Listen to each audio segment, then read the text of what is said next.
days.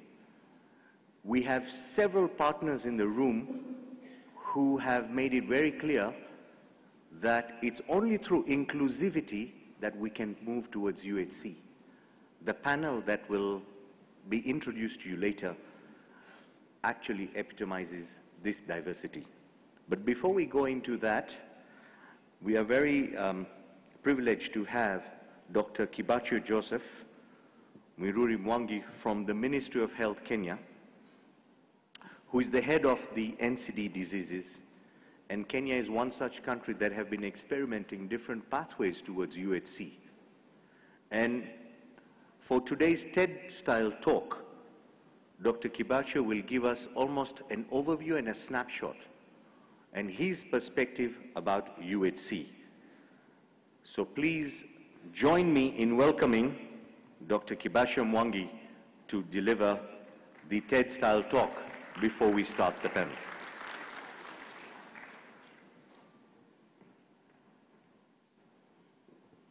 Thanks, Amit, and it's awesome to be up here. I was given instructions about this talk, and I hope I will adhere to them. I was given 15 minutes, so I hope I will be able to finish by then. The first thing is, what is a TED Talk? I didn't know. I was given the instruction that I am supposed to use a story to inspire you guys. I will borrow on the spirit of Professor Cotton on the first day, where I believe standing from here is a bit more restricting, so if you see me walking around, you have to bear with me. Being a teacher, I couldn't resist the temptation to use a few slides to just make me less nervous and not forget my ideas.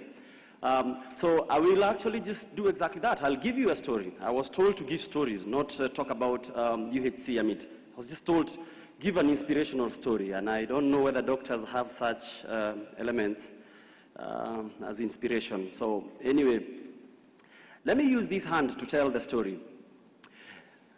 That hand doesn't look very well. It's a sick hand. This woman was undergoing chemotherapy. She had the lung cancer. It's a very sad story. She was reacting to the chemo. It was a sad time in her life. She has been contributing to nation building. She's a retired teacher. And all her life, she has paid for our National Health Insurance Fund. But unfortunately, when she became ill, when she needed it most, something went wrong, and somehow she couldn't access her care. This lady happens to have some sons. One of them is myself. This is my mother's hand. Being a doctor in the family, when a family member becomes sick, it becomes my burden. The other brothers, of course, say, I'm the one who knows these things. So even the payment, I don't know how it comes that it's me who can pay. So this became my burden. I had to pay for the chemo, I had to pay the doctors, I had to do everything that, has to happen. And so she was living in my house. So on this very day when I took this photo, my very own daughters were scared of this woman because she was peeling all over. She was looking terrible, if I may use that word. And it hit me that, hey, how come diseases don't read books or don't read government memos? I am the head of NCDs, for heaven's sake. Why would you have my mother having cancer, surely? And why would my mother not access health care as a head of non-communicable diseases as government? What about those who don't have such sons? What about those who don't have such privilege of knowing somebody to navigate them through the mighty hospitals like Kenyatta National Hospital, where a patient is sent to and they refuse to go, not because they don't think it's important, but they cannot even imagine where they'll start that journey. They arrive at the gates and they are confused. Now, after the whole ordeal, my mom asked me some 3 questions, which maybe would set the pace for the next story. I will give you another story. So the first question she asked is, why should my health take my daughter's privileges? We were supposed to go for a holiday with my daughters. I have 3 daughters. But unfortunately, because of the bill, well, they had to forfeit that. And it really pained this woman that, come on, I'm the one who is sick. And it just brought to fore how, yes, non-communicable diseases are not communicable pathophysiologically. But in terms of burden, those diseases are communicable. My daughters got into the fray. They are not sick. But look, They had to sacrifice something. And then she asked, why can't the government talk with these companies that manufacture these drugs and make these things cheap? I'm happy in the panel today we have Thomas Kweni, my friend, who will be telling us how we can reduce the price of these drugs. And of course, the final question she asked me is, if myself I got ill, who will pay for me? She saw the struggles I went through. The things that I prescribe, I might not be able to afford. The health care that I give myself as a doctor, I might not be able to afford it. Now, let me give you the other story. In 2005, I had just finished medical school, and I was waiting to be employed. And there was a friend of mine who operates a matatu on route number 9. Route number 9 in Nairobi is to Eastleigh. A matatu, for those who don't know, is a crazy culture in Nairobi. You know, it's a bus that carries everybody, and it's loud and has music and guys hanging all over from the windows. And, you know, it's a subculture in itself. We enjoy it. And so as a young, curious man, I decided to spend a few afternoons as a matatu tout or as a conductor in one of these buses. Now, I will probably use that to illustrate my thoughts about UHC and NCDs in terms of a bus. So we have this UHC bus. Who is in and who is out? Who is on it? Who is walking beside it? Are NCDs within the UHC bus? They are the easiest guys to, you know, be thrown out of the bus. Prevention. Are we thinking prevention? Are we just thinking downstream? Are we thinking of mental health issues? Are they in this bus? You know, maybe inside there are diseases like malaria, TB, HIV, the usual maternal health, child health, which is easier to have in the bus. But outside the bus, I work for NCD's department and I know where we are. We're just piggybacking on this UHC bus. Now, a few experiences that I learned on my bus experience I can share with you.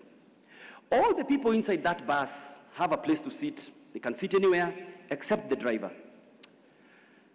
The driver is the government. The government officers who are here, myself and my colleagues, we must lead this UHC. We cannot be just partners. Oh my, we must lead this, and you lead from the front.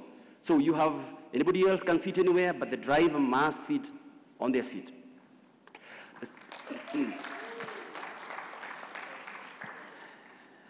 The journey is about the people. Different people enter this bus. Some are business people. They are carrying their wares to the market. Some are going to work. Some are coming from school. But once in the bus, we have one destination, a shared destiny. UHC without the people is useless. We must heed the voice of the people. They must be in the bus. Without the people in the bus does not leave the station. So we must involve the people, and not only to be seen to be involving them, they must be part and parcel of this story. Number 3, the journey is all about the people, and once the bus boards, there are different experiences. Not everybody, of course, can ride at the same time. When we were starting during the opening ceremony, Dr. Gitaki talked about, I would call it progressive universalism. I mean, we have to think about the most vulnerable, the least in the list, and think about those first. Access has to be about equity and not equality. So everybody will ride at some time, but we give priority to those who have more pressing needs. When you get at the bus stop, the guys who have more pressing needs probably board first. Of course, the people in the bus don't realize what a powerful voice they have. In here, civil society, there are people, there are the youth, and I'm happy about the voice of the youth. I have been here since Sunday, and I know that I've listened to the voice of the youth, but unfortunately, we don't realize the voice that we have. Governments, unfortunately, listen to the voice of pressure. I work for one, and I know what language we listen to. So the guys in here, please package your stuff in a voice that government understands, put it down in writing, present it, even the communique here, not just to the officers of government, but to Parliament, to the Health Committee, so that it gets the attention it deserves. We talk of political will, and this is my president. He has 4 legacy-defining agendas, and health is one of them, and he has done his bit. He has said we must have universal health coverage. It's not him to do the rest, it is us. He has done his political bit. Now, just a few reflections as I finish, because I've been here from Sunday. And I've heard so much of what UHC is. And I thought maybe I should share with you what UHC is not. So the first thing, UHC is not a regime project or a government project or a political declaration. We must institutionalize UHC. I think of Thailand. Thailand is one of the case studies we give about UHC. The UHC there is so institutionalized, it has survived 7 governments, 2 of them being military regimes. Regardless of who is at power, the UHC component has survived because it is institutionalized. So UHC is not a project, it's not a favor, it's not a political declaration, no. It must be part and parcel of the system. UHC should not be and is not illness-based. It has and should be health-based. Even the indicators thereof. Do you know it's amazing that in health we measure health by illness? We talk of under 5 mortality, we talk about maternal mortality, we talk about, why don't we talk about children who thrived or women who thrived or gave birth properly? You know, we measure health by illness. And UHC has to tell an illness, a health story at the end of the day. UHC is very simple. The doctors in the room, please do not medicalize it. It's a simple concept. The principles are straightforward. We just need to implement it. It's not very hard, so do not medicalize it. I am one of them, those doctors, and sometimes we medicalize things and we make it so complex that even parliamentarians think it is a medical thing. It is not. It's a simple, people-based concept that can be implemented. Finally, it is not a one-man show. It is not for the Ministry of Health. There are more determinants of health outside the Ministry of Health than within the Ministry of Health. Health is about agriculture, it's about roads, it's about security, it's about education, it's about foreign affairs, it's about everything else. In fact, health, we just come in occasionally to sort out the mess that comes from the other sectors. So we cannot pretend to be doing UHC without involving the other sectors, especially the public sector, private sector, which is represented by Pharma tonight. So I'm happy that this panel is going to talk about that, Amit. Let me just finish by maybe throwing in two of the most significant quotations I had from this conference. The first, of course, was you cannot be talking about the youth or about the people without involving them. So there's nothing about us without us. That's one. Of course, the second one is my favorite. This is from Margaret Chan, that you're either at the table or you are where? On the menu. So find a place around the table. As public, private, people, everybody, find a place around the table because you are either on the table or on the menu. Thank you.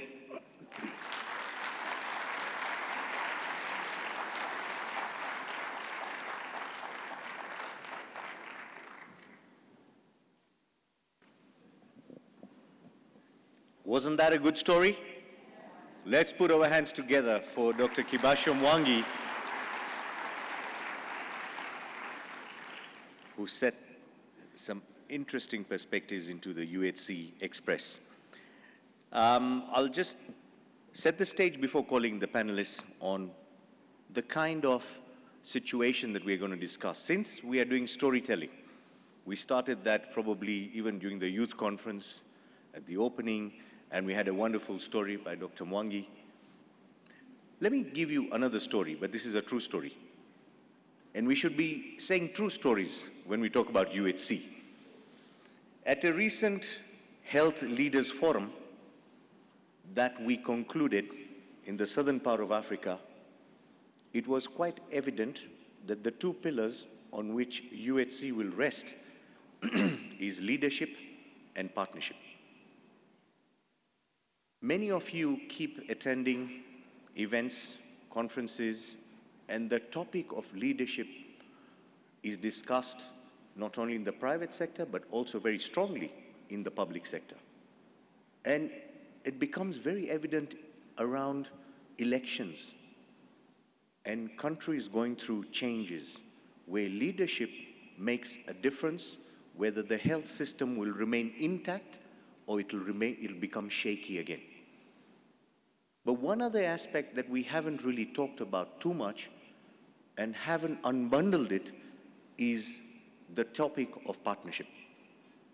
And I'm delighted that the diversity of the panelists that we have this afternoon are going to go deeper into what partnership means for UHC. This discussion will be open and interactive. I would like you to keep your questions and suggestions or comments ready. I hope we will have a few minutes after the panel engagement. So please let me welcome my panelists who will join me in the front, and we will engage on this partnership, multi-sector partnership for UHC. I'd like to first call upon my first panelist, Ms. Anuradha Gupta, who is the Deputy CEO of Gavi, the Vaccine Alliance. Mrs. Gupta has over 30 years of experience in health, working across multiple sectors. So join me in welcoming Mrs. Anuradha Gupta.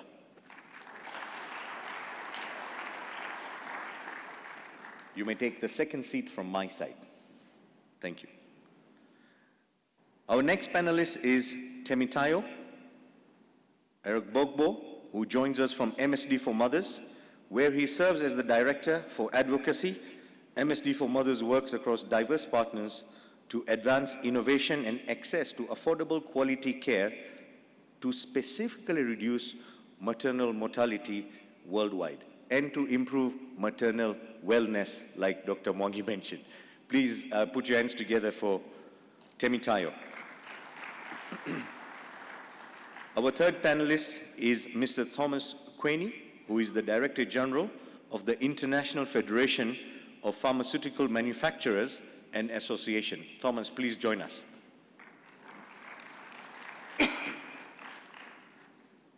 And our fourth panelist, who I'm delighted to also introduce, is Dr. Richard Pendame, who is the Regional Director Africa for Nutritional International.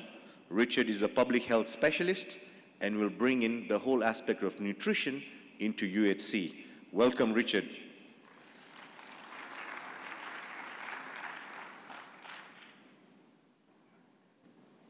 Great. It's lovely to have you here. And I'm going to really start by asking a few questions. One question to all of you on your perspectives. And I'll start with Anuradha on Gavi. And first, before I even go into the question, I think the role that Gavi has played in improving health in Africa is tremendous. So on behalf of all the partners and all the delegates here, let's put a round of applause for Gavi Alliance, because we all know that without your interventions, many of the children who are in Africa would have not seen immunization come to reality. But I'm sure there are challenges. And what I'd like to do in the few minutes is to tell us about your public-private partnership model, the PPP model. What does Gavi, how does Gavi operate? Is it a PPP model? And what are the current gaps that you see in Africa? And how is Gavi trying to quickly address the large non-immunized situation that exists in Africa? Anuradha. So thank you, Amit.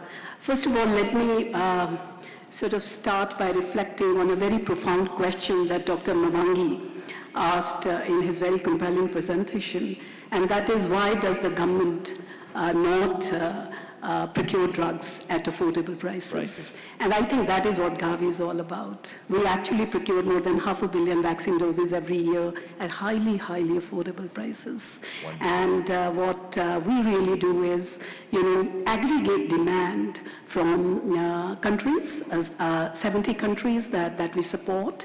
They account for 60% of the global birth cohort, and that gives us economies of scale. And we do strategic demand forecasts for vaccine manufacturers so that they can take very well-informed decisions about their research, development, manufacturing capacity, et cetera, et cetera. And then we work on diversifying the vaccine market.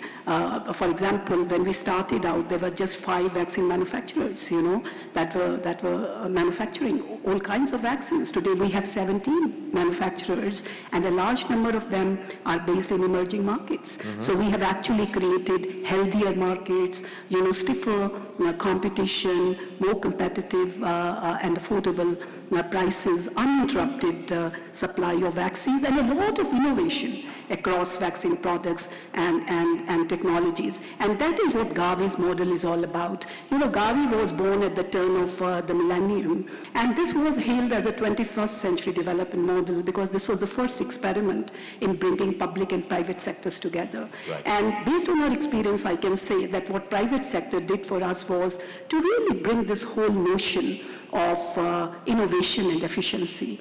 And what public sector did was to actually enable us to implement at scale, you know, through political commitment and country ownership.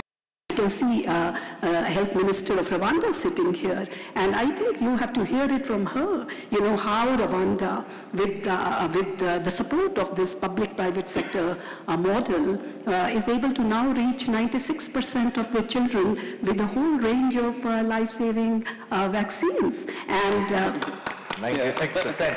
That's an impressive score, Diane. Very, very impressive score, and in a country which doesn't have a very high gross national income. So despite the economic and resource constraints, the kind of progress that Rwanda has demonstrated is just phenomenal. And innovation that Rwanda has. Exactly. So let me come to innovation, and I would say what Rwanda has done is really showcase innovation in a variety of ways. You know, it is innovation of ideas. So when they started to think about their community health program or integrated service delivery, it was a new idea that they pioneered, but they also were very proactive in taking up technological innovations and new solutions. For example, we worked with the health minister and the government of Rwanda to actually broker a partnership between Zipline, UPS, and government of Rwanda to start delivering medical supplies through drones, right?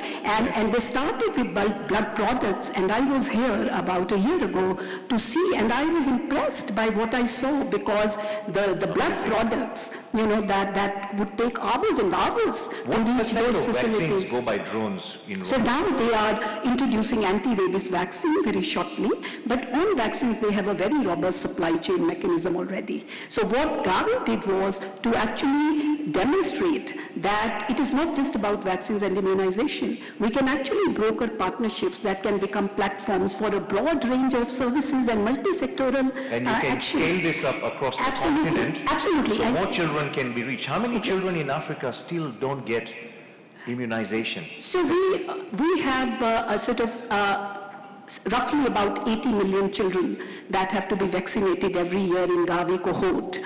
We are able to reach 65 million children every year, but the gap is 15 million.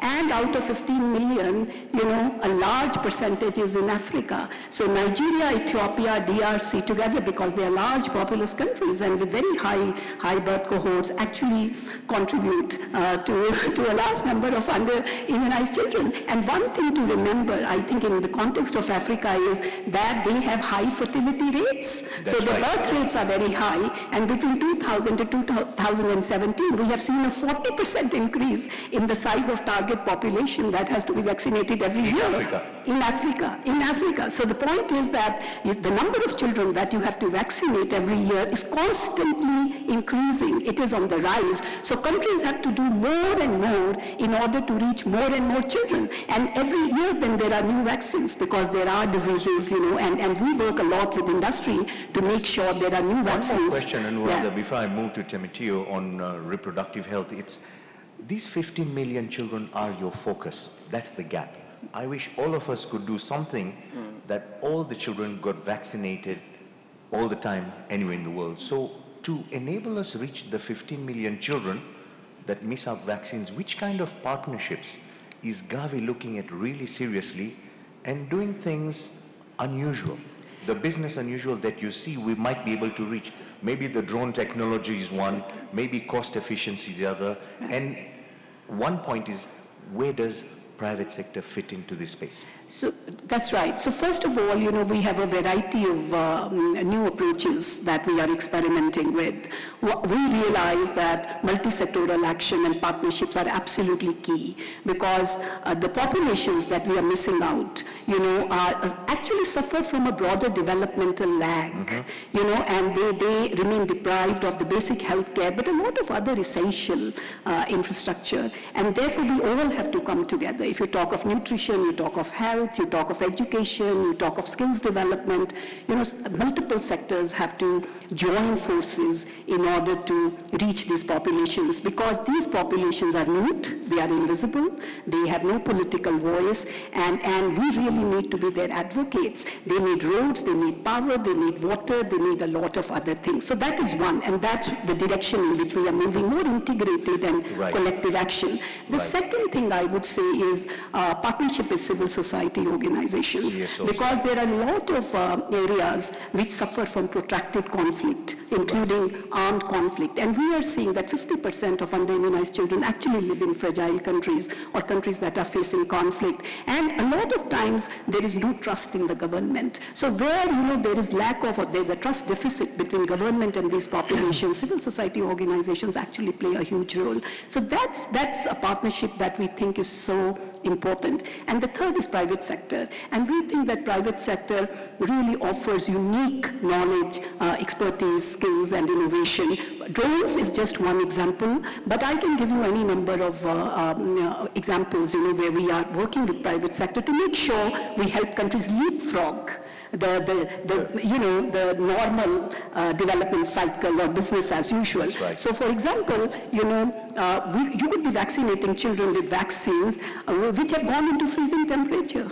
So it's a quality dimension that you are counting numbers and you're saying, okay, so many million of children we are vaccinating, and yet the vaccine has lost its potency. So what we have done is that we have worked with a lot of private sector players to make sure there are remote temperature sensors, so that there are alerts to all program managers if at all the temperatures go into freezing, so that you ensure that there is quality. Similarly on demand, so you see a lot of communities have very depressed or dormant demand. So we are working with innovative partnerships like Girl Effect in Malawi, and this is a partnership that actually brings some very innovative marketing skills and techniques to actually challenge some of the very deep-seated gender stereotypes.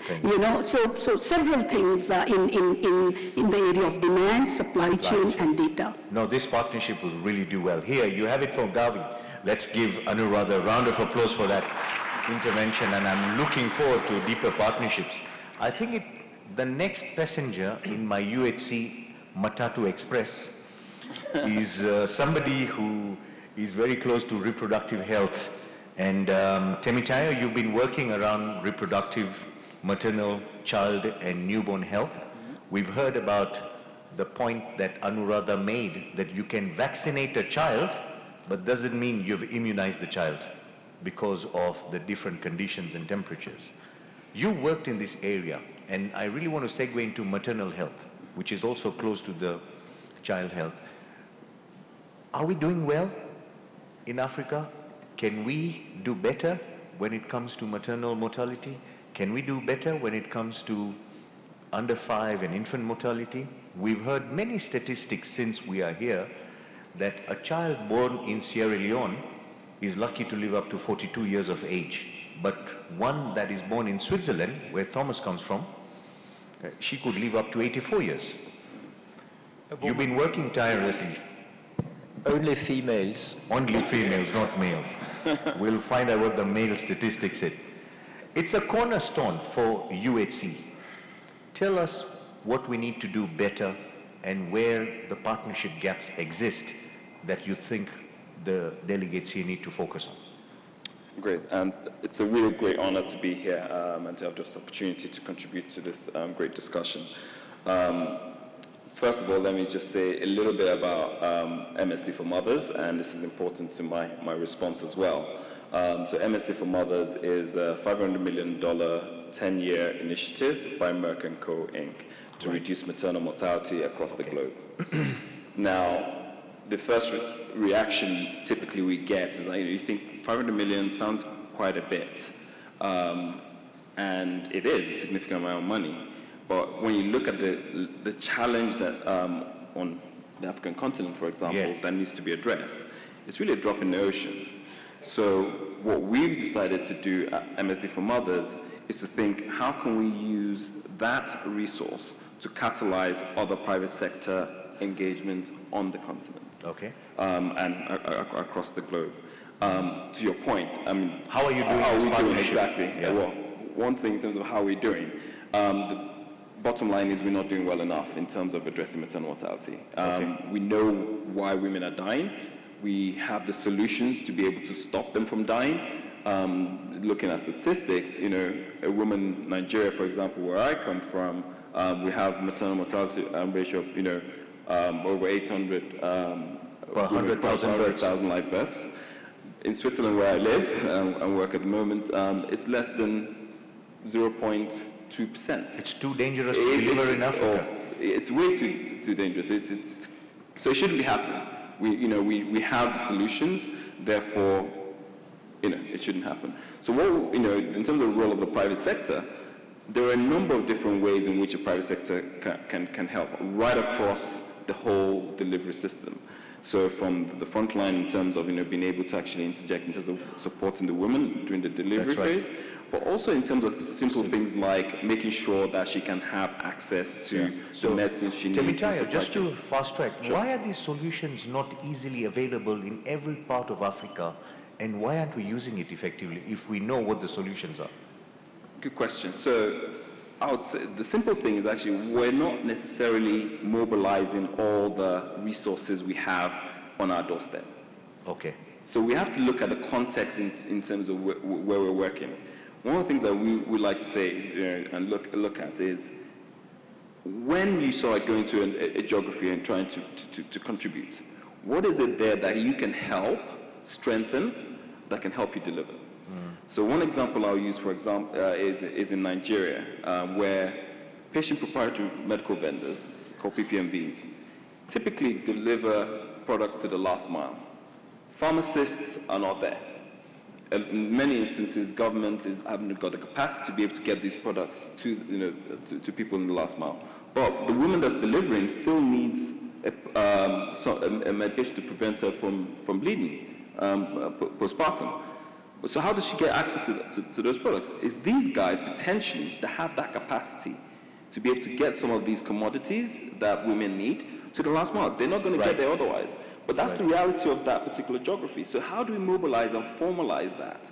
So one of the things that we did is in partnership with the Nigerian government and other partners on the ground, the PPMV Association, the Pharmacy Association say, look, can we come up with a solution where we allow some of these essential commodities to get to the last mile through a program called Integrace E?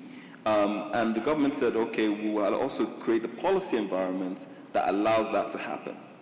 So that's a big shift in terms of what was previously happening anyway in the formal setting.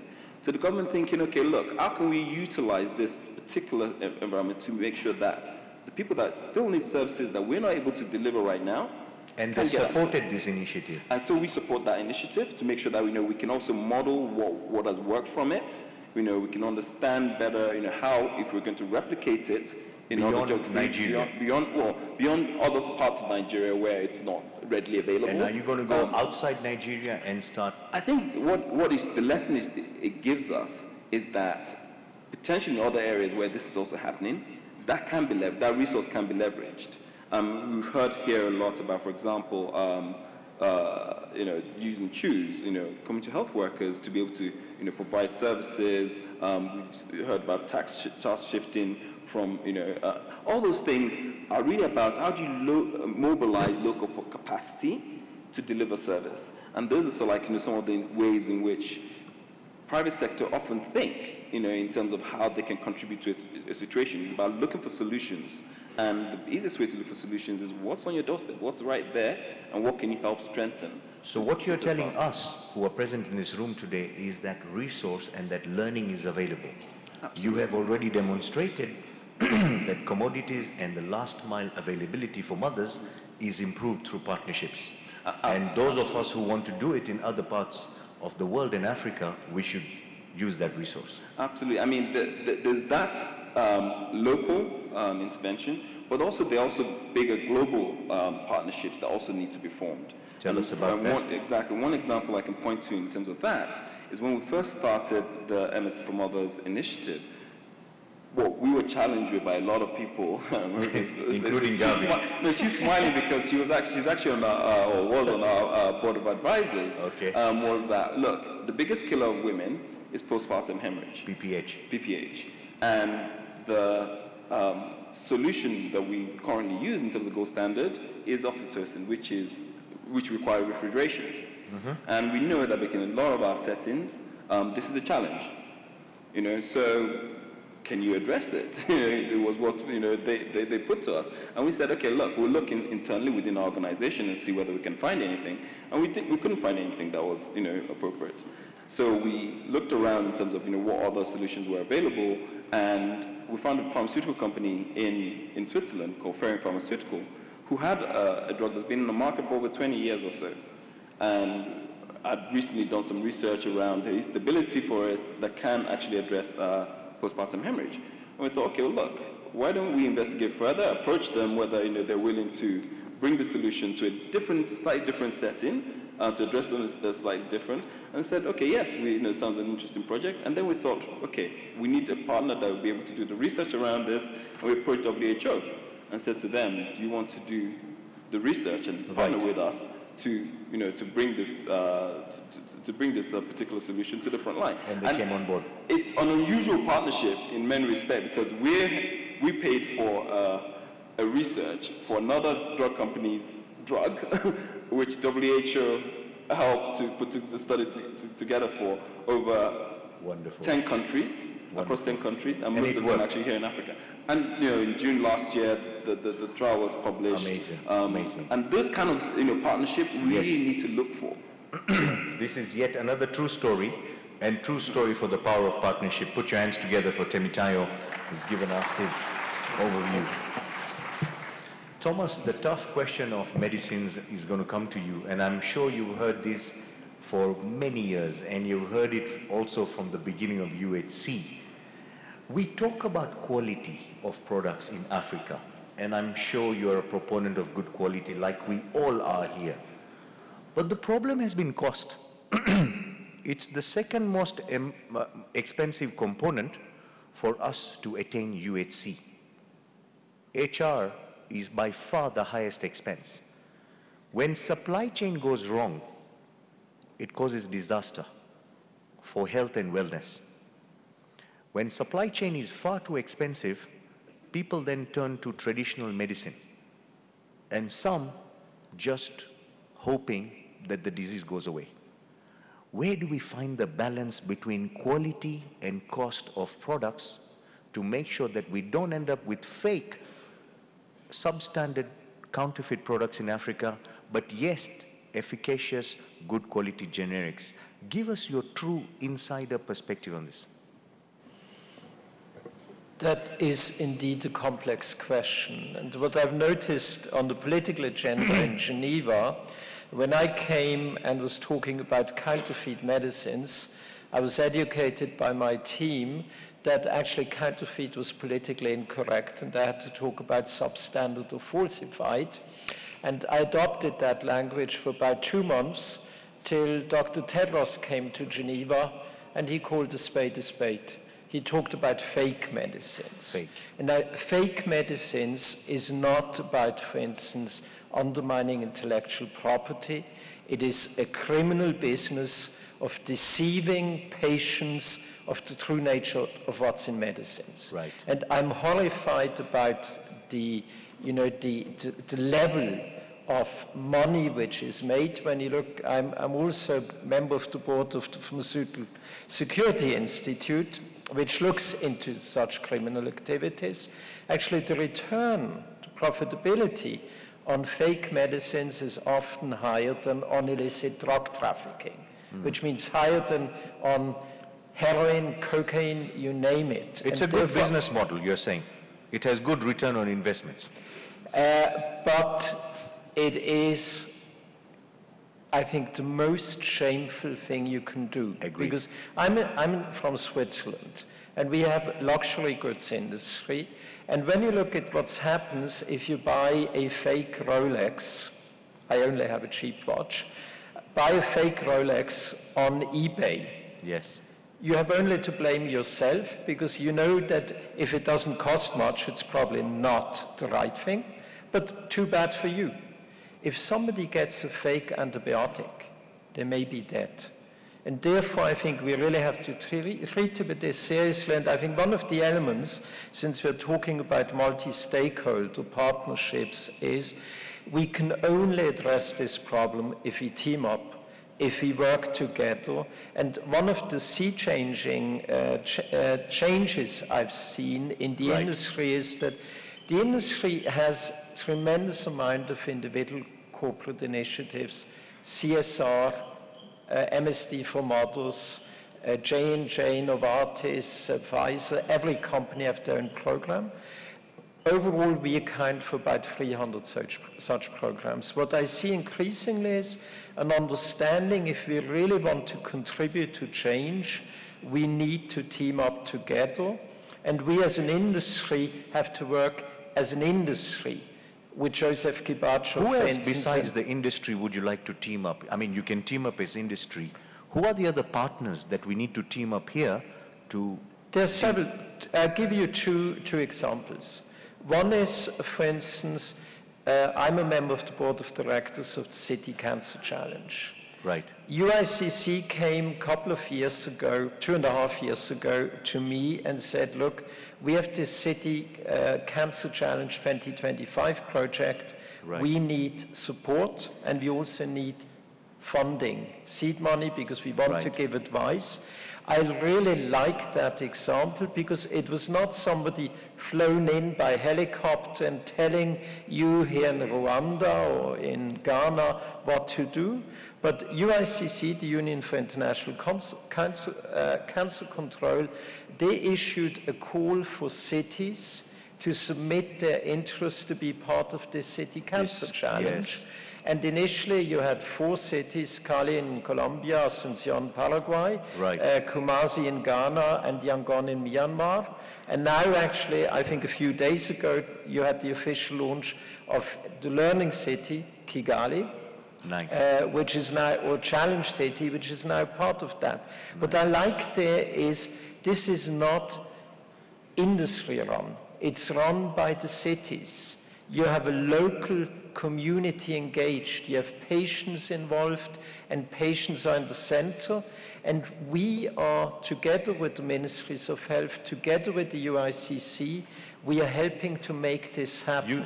And I'm really confident, and I mention cancer because when you look at NCDs, by and large, treating hypertension is incredibly cheap. But it doesn't happen all the time. Yeah, using the same example, in Africa, the community is a very important pillar. We've heard about it, and the youth.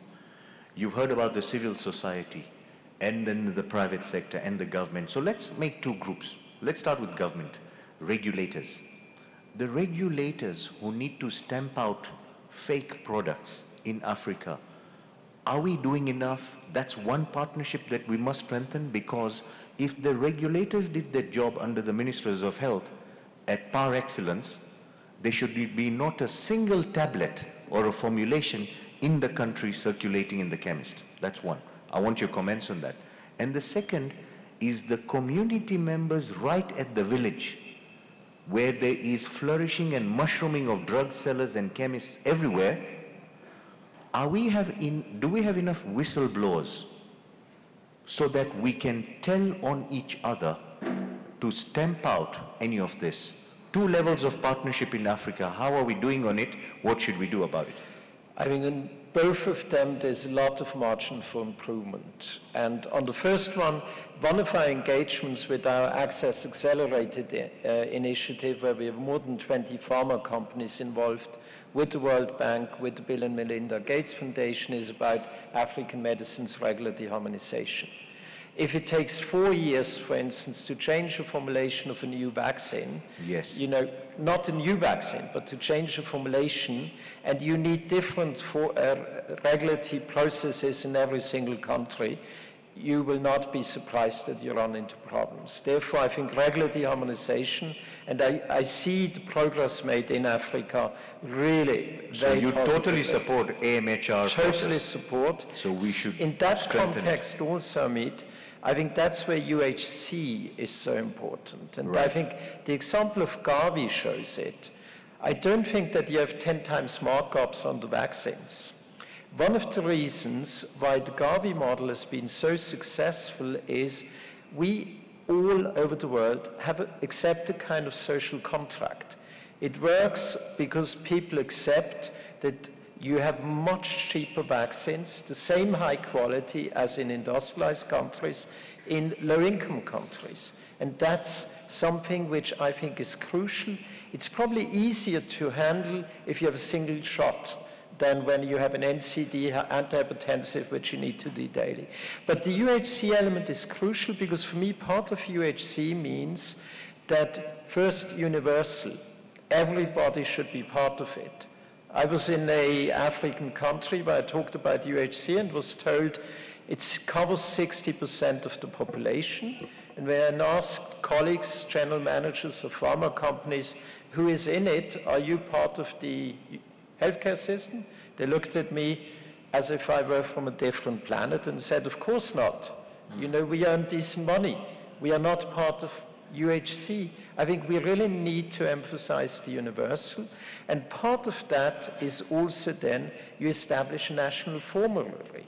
Right. And with establishing national formulae, hopefully, you will look into the supply chains. Right. And that's one of the elements where the industry, I think, together with the likes of Gavi, UNICEF, and others, can contribute. We have a lot of expertise in the field, and I think we really need to address the inefficiencies in the system.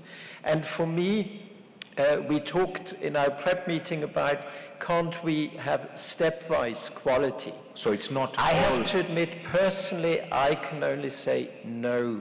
There can't be a compromise on patient safety.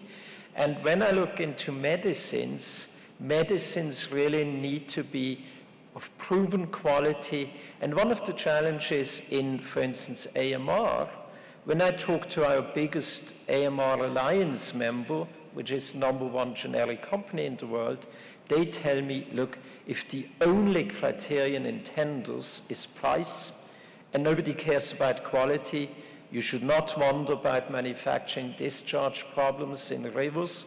You should not wonder about substandard quality.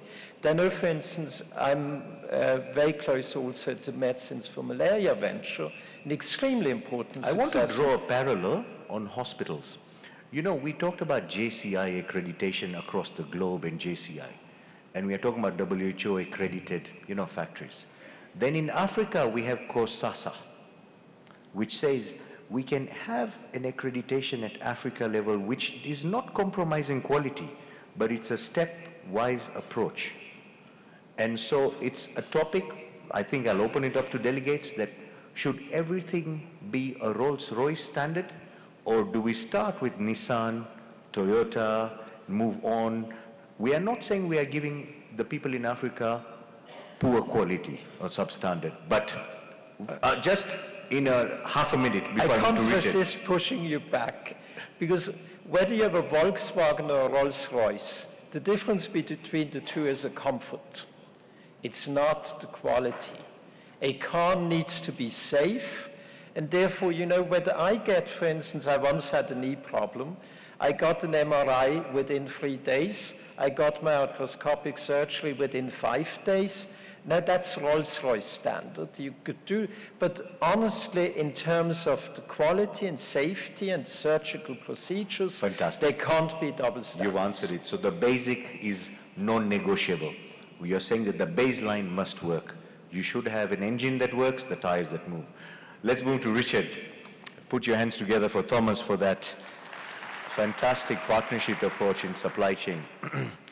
So We are at your stage where nutrition seems to be left out sometimes in UHC. It's all about maternal care, child care. But we all know that stunted growth in Africa leads to stunted economy. We also know that the first 1,000 days of a child is the most important because the micronutrients that they will take in will determine growth. And that growth will determine also productivity, prosperity, and development. So I'm sure you're working tirelessly to mainstream nutrition into the UHC agenda. Where are we? What is it that's missing, and what kind of partnership are you looking for? First of all, I would like to thank the organizers of this conference for recognizing the importance of nutrition as we are discussing UHC. We were given an opportunity yesterday for 2 hours. We had a symposium at which we were actually putting the same issues across of the importance of nutrition in the UHC agenda. The second issue that you've mentioned is that sometimes nutrition is left outside. I'm happy to see Dr. Mwangi, who is a medical doctor like myself, actually with the analogy of the matatu from Kenya, where he has actually put medical care or disease curative services inside the matatu, and we see non-communicable diseases and prevention out of the matatu. And when we attend these meetings of UHC, sometimes we get focused quite a lot on curative services and not actually thinking about prevention. Our concern is that we know that over 50% of the diseases that are seen in health services are actually partly contributed to malnutrition. 25% of the deaths in children are there as a result of malnutrition. The cost-effective interventions for actually addressing malnutrition are available, proven, and they are cost-effective. Economists in 2008 sat in Copenhagen, looked at where can we put most of our dollars to make an investment, even in the expenditure that we are incurring in the health sector. And they came up with an equation, say $1 that you invest in nutrition will give an economic return of $16. 1 to 16. 16. That's a big ratio.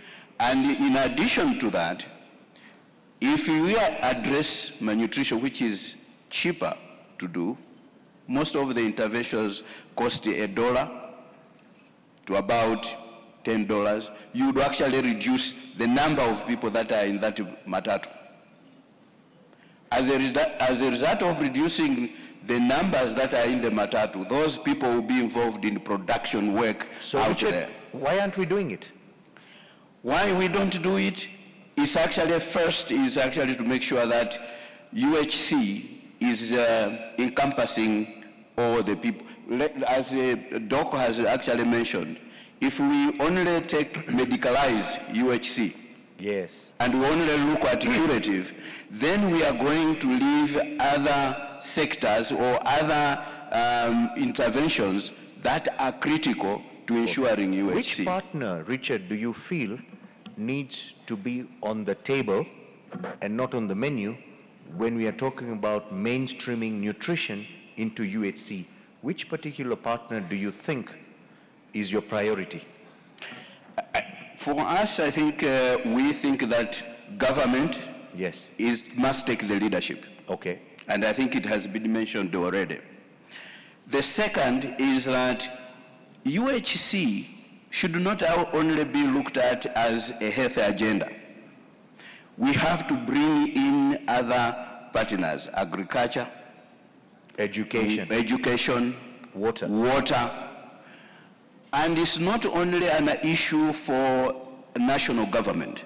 I think it's an issue for subnational governments.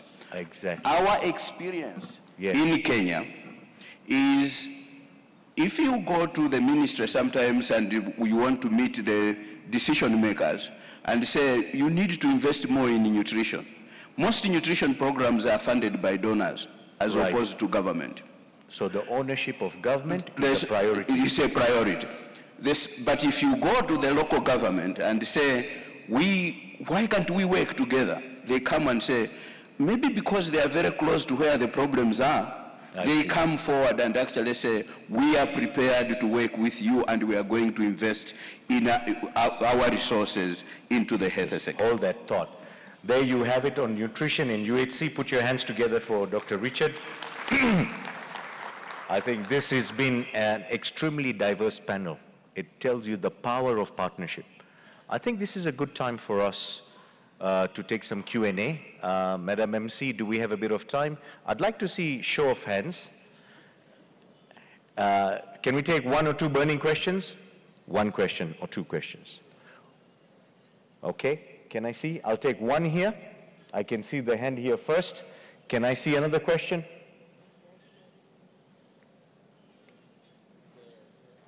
Okay, go ahead. Keep it brief, to the point, introduce yourself and ask the question. Bien, merci. Je veux parler en français. Je viens de la République démocratique du Congo. Je voudrais ici demander à la délégation qui m'accompagne de se lever. Je prends la parole au nom de... Hold on. So those who need translation, please get yourself mic'd up.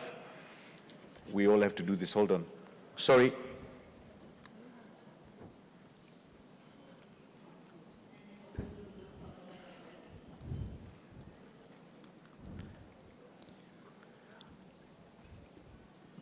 Panelists, are you okay? Ready? Okay. Go ahead. Merci beaucoup. Mon nom c'est Laurent Mangala. Je suis secrétaire général d'une plateforme des organisations de la société civile au Congo. Je suis accompagné d'une délégation. J'aimerais que Corday et le représentant du président de la République se mettent debout pour que l'Assemblée puisse le... Excuse me. Alors la question, je ne veux pas de questions. Please go to the question. Please go to the question, otherwise we'll take the microphone. D'accord, merci. Non, ce n'est pas une question, mais c'est féliciter Gavi au nom des organisations de la société civile en RDC, parce qu'elle a souligné ça. Et je pensais souligner également à cet événement que Gavi, en République du Congo, a un partenariat avec la société civile qui nous accompagne pour booster la démocratie. Thank you. Please have a seat and let's put our hand together for Gavi. Merci. Question. Second question. If you have a question, go ahead. Yes. My name is Mursal Khalif. I'm the Minister of Health for Jubaland State of Somalia. My question is for Thomas. What should pharmaceutical manufacturers do more in terms of limiting the influence with medical practitioners or medical institutions in marketing medicines for off-label drug use, those with the highest return on investment? Right. Thomas? I think it's absolutely important that pharmaceutical companies act in a responsible and ethical business manner. We have had our first global code of conduct more than 30 years ago.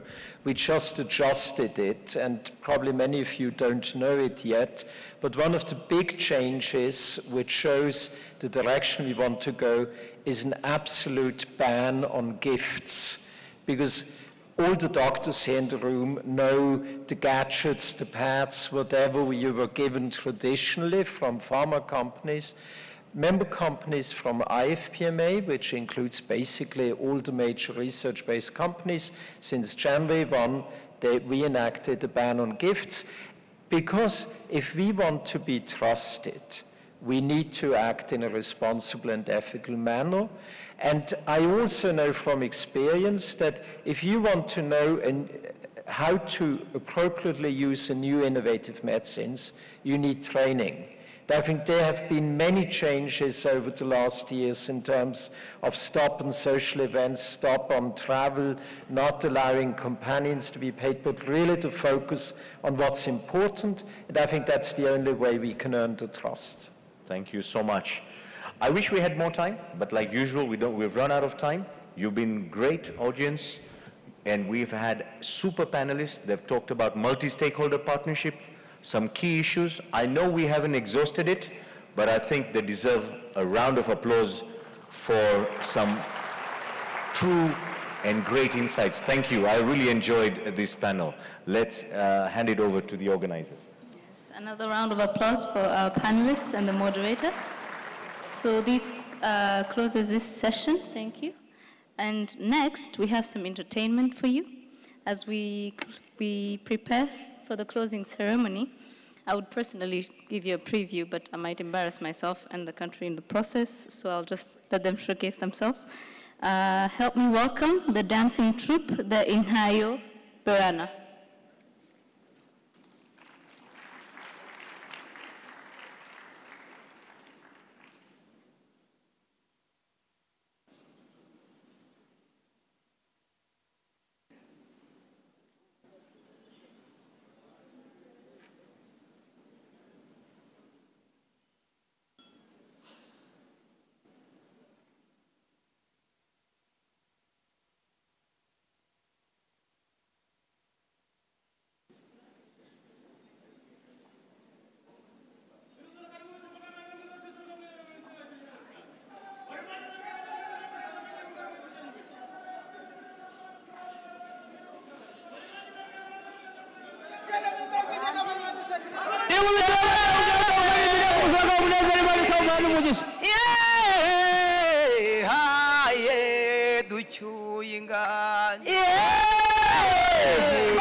Come on,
Kuza rutabaji.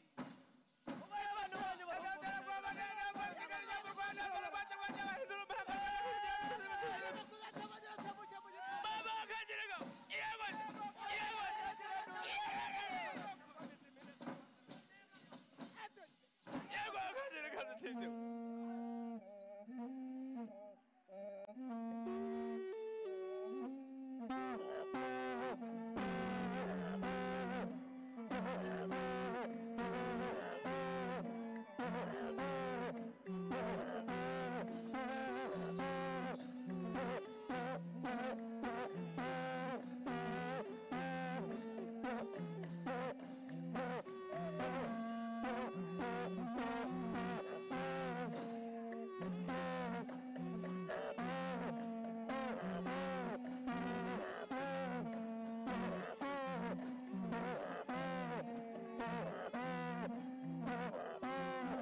That's the right vibe.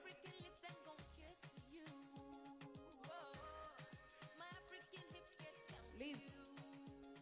Yes. Yes. Now I want to see everyone move.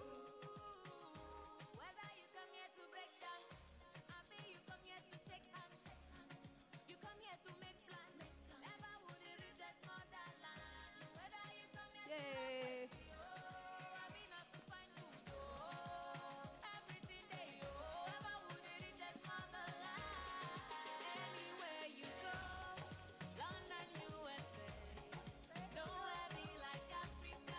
Nowhere be like home. Anywhere you go, New York, Chicago. Nowhere be like Africa.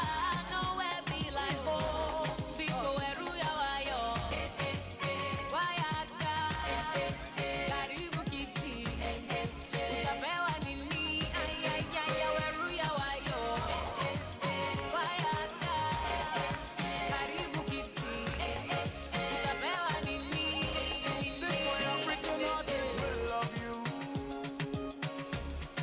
My African arms, they will squeeze you, yeah. My African Yes. will listen to you.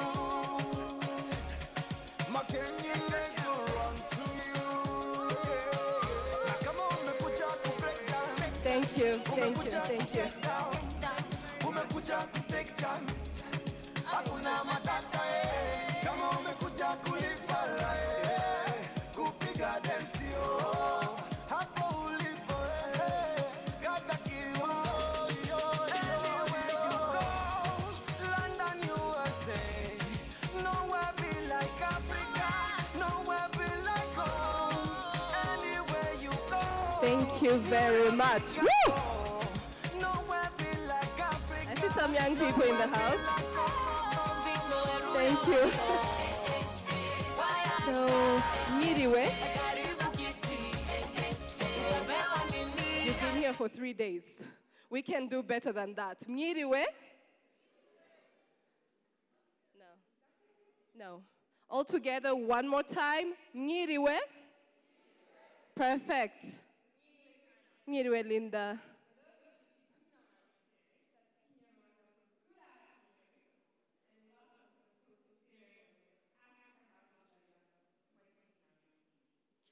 Which, by the way, we've decided to name the celebration ceremony. We just started with a dance. More is coming.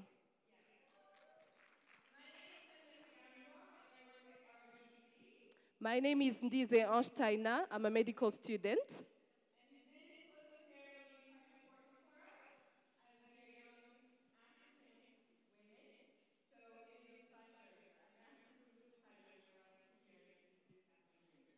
Definitely. So I'm going to tell you why we are so excited about this particular plenary, which is about celebrating women leaders. So it's women leaders, those two words combined, who have constantly, on a daily basis, empowered young girls, we are the results, to fight for the rights of their bodies and health. We are so excited to have them as mentors, mothers, ministers, you know? We are so excited to have women empowering us, ladies and gentlemen. TGIF.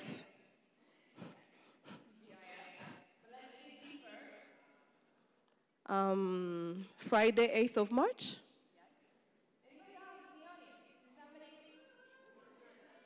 Women's Day. That's what I was looking for. It's International Women's Day. Huh? And so this session is quite fitting. Quite fitting, right? Correct. And we have a few special women in the conference hall today. Yeah. And amongst those is a moderator today. She is young, she is talented, and we're lucky and honored to have her with us. Her name is Dr. Rupa Dutt. She is the executive and she's the executive director and co-founder of Women in Global Health. So can we invite her to the stage, please? Yes, Dr. Rupa, please. Just a quick ground rule. If a speaker is coming, I just want us to have the energy, because women are going to be on the panels. So as a way of celebrating them, let's have the African of... Yes, Dr. Rupa, you're welcome.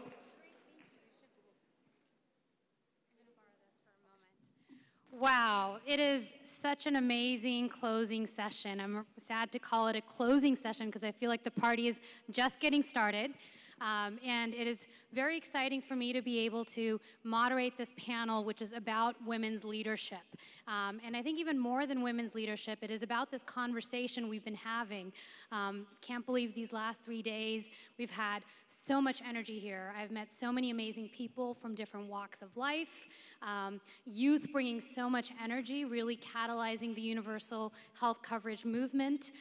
There's been creativity, artists, journalists, with global health advocates, technical specialists, implementers, and I could go on and not capture all the great talent that's in the room. But what I found really, really exciting about particularly this conference has been the fact that women are prominent in the agenda. They're particularly are sharing their stories, their experiences, are being featured as experts. At yesterday's media awards, there were so many women that were recognized for being courageous and bringing forth some of the most fierce stories to stage. And so on that note, we're gonna be having a conversation about gender equality and women's leadership. And there are 3 key messages that I want all of you guys to think about as you hear from the women I'm gonna be calling to stage shortly. 1, gender equality is everybody's business. Yes, please turn to your right, left. Yes, please do it, I can see you all. And if you look to your neighbors, you'll see that it is everybody's business. Gender includes men, women, and all the other genders we're not counting. Second thing is, we know gender equality has been a long-lasting issue and a challenge. I mean, the estimates on how long it's going to take gender equality range anywhere from 100 years to 220 years. So we know that if we don't do things differently, we're not going to close the gender gap. You got that? Doing things differently. So our panel is going to be emphasizing on that as well. And the third part, and something that's really been happening here on the continent especially, is that we're already seeing that the narrative is changing on how we view women. Women are change agents. They are leaders. They're not vulnerable populations. We need to start treating them, recognizing the power they have, the potential they have, and it will be truly a multiplier effect. Not only will we see economic growth, development, gender equality, human rights, smarter, more sustainable global health, but it's going to benefit all of us. So on that note, 3 key messages here. Gender equality is everybody's business. Second one is a challenge to you guys. Anyone recall what the second one is? I don't hear it. Doing things differently, exactly. All right, and the third one? Women are change makers. Well, on that note, I'd like to invite my esteemed panelists to stage. Please join me and give them a loud round of applause. Yes.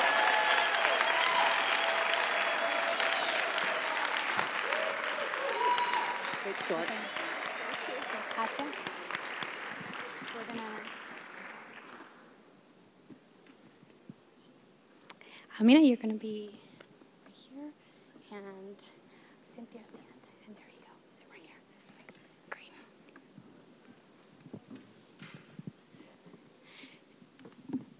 All right, great. I'm just going to test this out. Can everyone hear me? Okay, great. So we're live.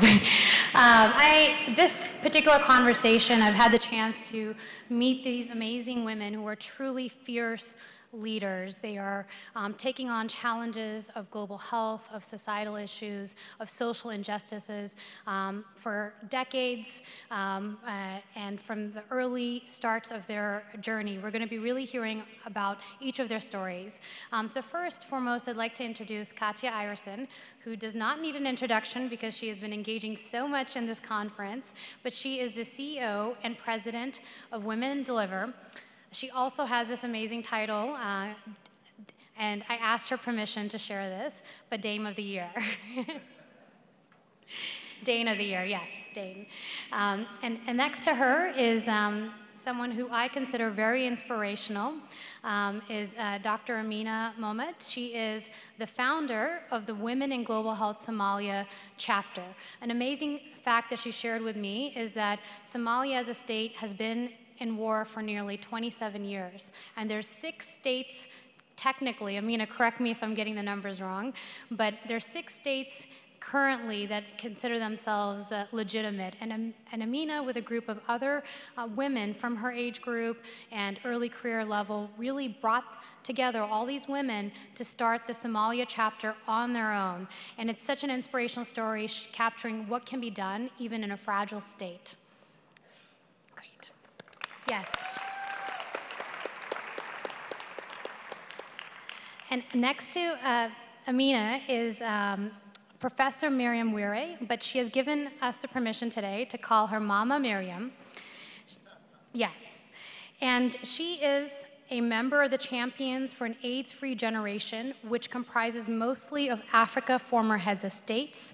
She's a former chairperson of Kenya's National AIDS Control Council, and she's the former chairperson of the International Board of Africa Medical and Research Foundation. But the other neat fact about her is that she has been recognized all around the world, beginning in Kenya, Ethiopia, the United Kingdom, France, and Japan. And another fun fact she shared is that she's been kicked out of rooms before for really being an advocate for gender in the past.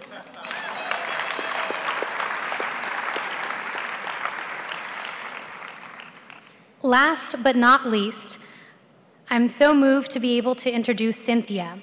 Cynthia is a young woman who is advocating to end female genital mutilation, FGM. After graduating, Cynthia went back to her home village where she founded her own community-based organization called Nabaisho. And they focus on empowering Maasai women socially and economically. I'm not going to give away her story, but it is one of the most moving, remarkable stories, so please give applause to Cynthia.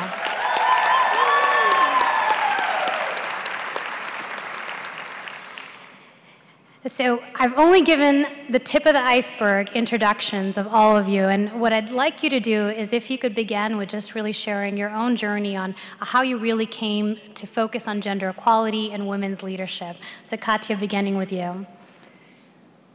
Yeah, it's all my grandmother's fault. And she's also my yardstick for change that can happen and can happen relatively fast. Some of you have heard the story as I had a town hall with the youth, so bear with me. But she was born really poor in 1915, and she was really smart. 1 kid out of 5. She was the smart one of the 5, but you know, as it was back then, she had a brother, so she was sent out to serve as a maid at 6 years old, so he could get an education. She dreamt about getting an education, but that was just not given. Her mother died young. Her father was a dreamer. She moved to the capital city. She biked to the capital city, 300 miles, so she could keep taking care of her brother when he went to university. Met my granddad. He was as dirt poor as her. They knew that one of them needed to get an education. So she worked 7 days a week to get him through teachers' college. And she knew that she could not become pregnant because that would be detrimental to both of them. So she tried to get access to contraception, but as an unmarried couple, she couldn't. So the agreement was that when Granddad, he graduated, she would get an education. It never happened. It was not appropriate for a teacher's wife to work. Very fast forward to me being born. She saved my life. I was born I was a preemie. I was really small back then. So she saved my life. The day I got my period, she dragged me to the doctor to get contraception. She always pushed me to get an education, always pushed me not to become a teen mother. Cried the day I got my degree and told me on her deathbed that she wanted me to go and change the world for girls and women. It's her fault. And here I am. It's 2 generations, and it's possible. Today, I live in New York. I moved away from Denmark. I advise global companies. I sit on the G7 Council. I work in an amazing organization called Women Deliver that's growing, and I work with so many of you, and we are changing the world. And if I may just say, tomorrow might be called International Women's Day, but every day is Women's Day. Yeah.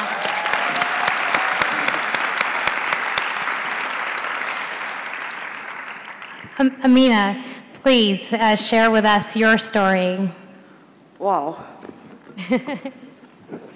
Where do I start? I think just like Katya, I think it came from the parents. I actually swore that I would never talk about minority.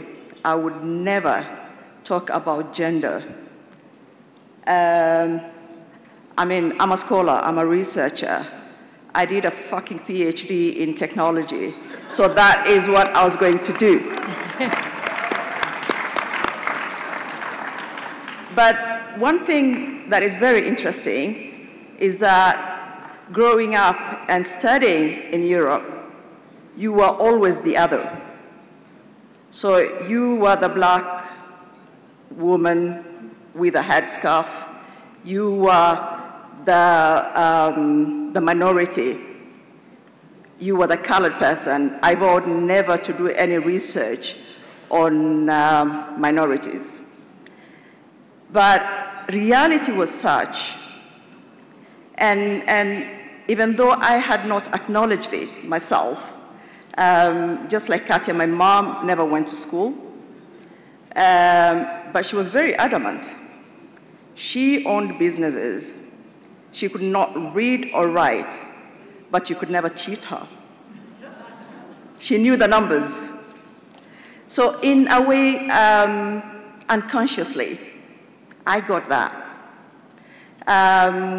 And one of the things that actually mine started in school, I remember we used to have home economics where you had to sew. And I refused. I wanted to do mechanical drawing, but only boys were allowed to do mechanical drawings.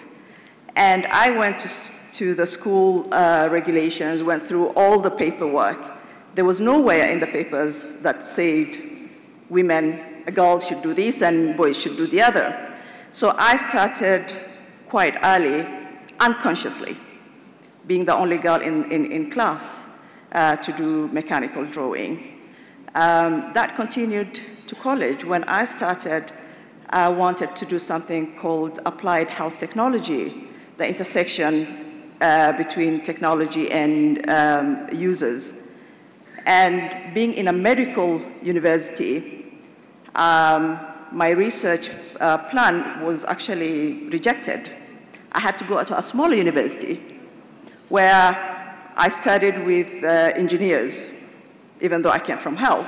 So I was the first person to be registered. And everybody kept on remarking, oh, a woman has changed. Now we have to build a faculty. How did you do this? I didn't do it consciously until I came to Somalia. And that is something that, that's when I kind of embraced and started working consciously for gender. Thank you. Thank you. So Amina, your story really captures this, the spirit of really pushing boundaries, and that leaving no one behind is very much also considering minorities, women, and all the other things that we don't necessarily think about in technical work, but really matter in reality. So on that note, I'd like to turn it to Mama Miriam. You've had a long career and a very accomplished career. If you could just share a little bit of your wisdom with all of us and a bit about your story. Thank you very much, my granddaughter, for that nice introduction. As you can tell, I'm the eldest in the group. It gives me great pleasure to know that life expectancy in Africa is improving.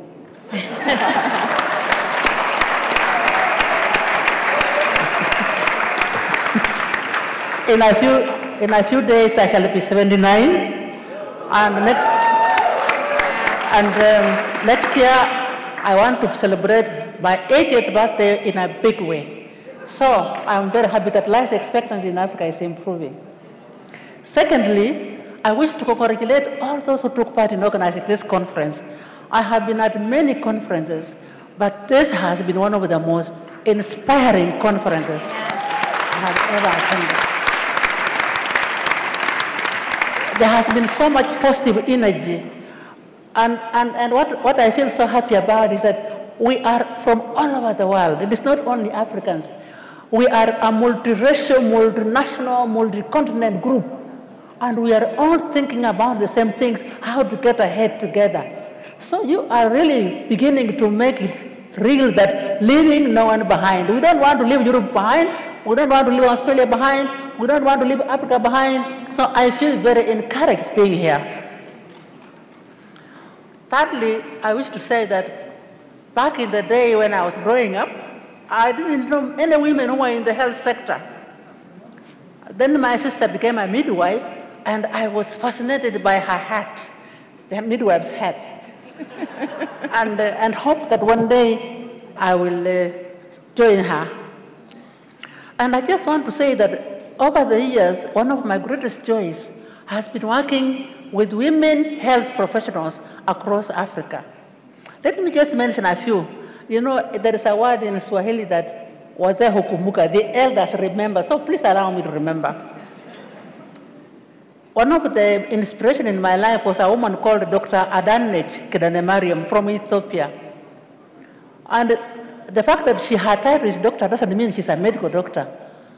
You see, she rose from being a certified nurse to a BSc nurse, to a master's nurse, and a doctoral nurse, Dr. Kedanemariam. And she finally became the first woman minister of health in Ethiopia. She has been a great inspiration to me. Another Ethiopian health professional who has inspired me so much is Dr. Tawapech Bishop. Maybe the Ethiopians already know her. She's at an age died, but Tawapech is still around and very, very active. A woman from Uganda next door to me is called Professor Mirembe. Professor Mirembe was the first obstetrician woman I knew. I said, hey, a woman can operate another woman.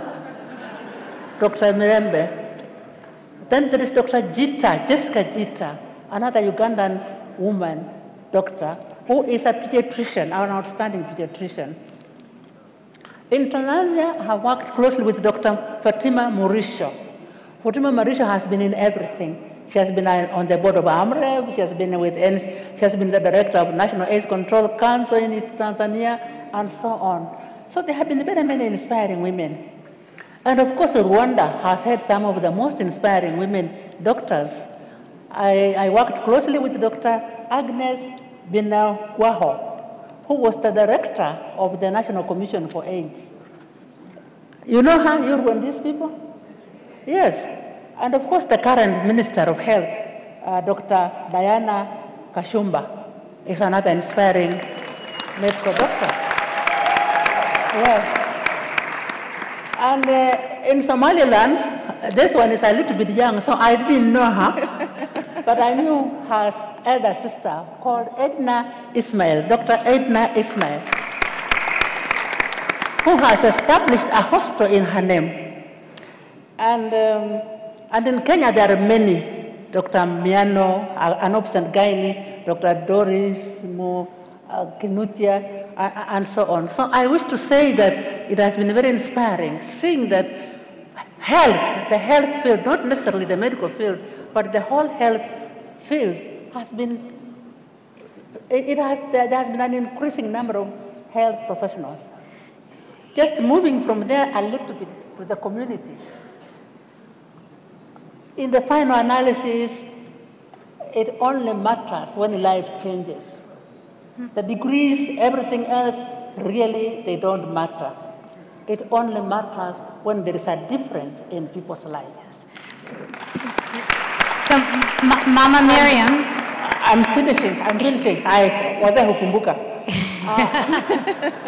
And what I learned in my career, I worked in the hospital, I worked here and there, but what I have learned is that if it doesn't happen in the community, it doesn't happen. It doesn't matter how loudly we talk. If it doesn't happen in the community, it doesn't happen. So it must happen in the community in order to happen in the nation. And this means that the empowerment must start in the community. The empowerment must start at the household. And as we empower women in Africa, let us remember that there is pain in the African man. The African man has had a tough history. The African man is currently going through, the African man in the village, maybe not these ones, they are going through a tough history, a tough economic situation. So even as we try to raise the well-being of the women, let us remember that we must also raise the well-being of the men. Yes. But together, we must improve the quality of life in Africa. Thank you very much. Thank you.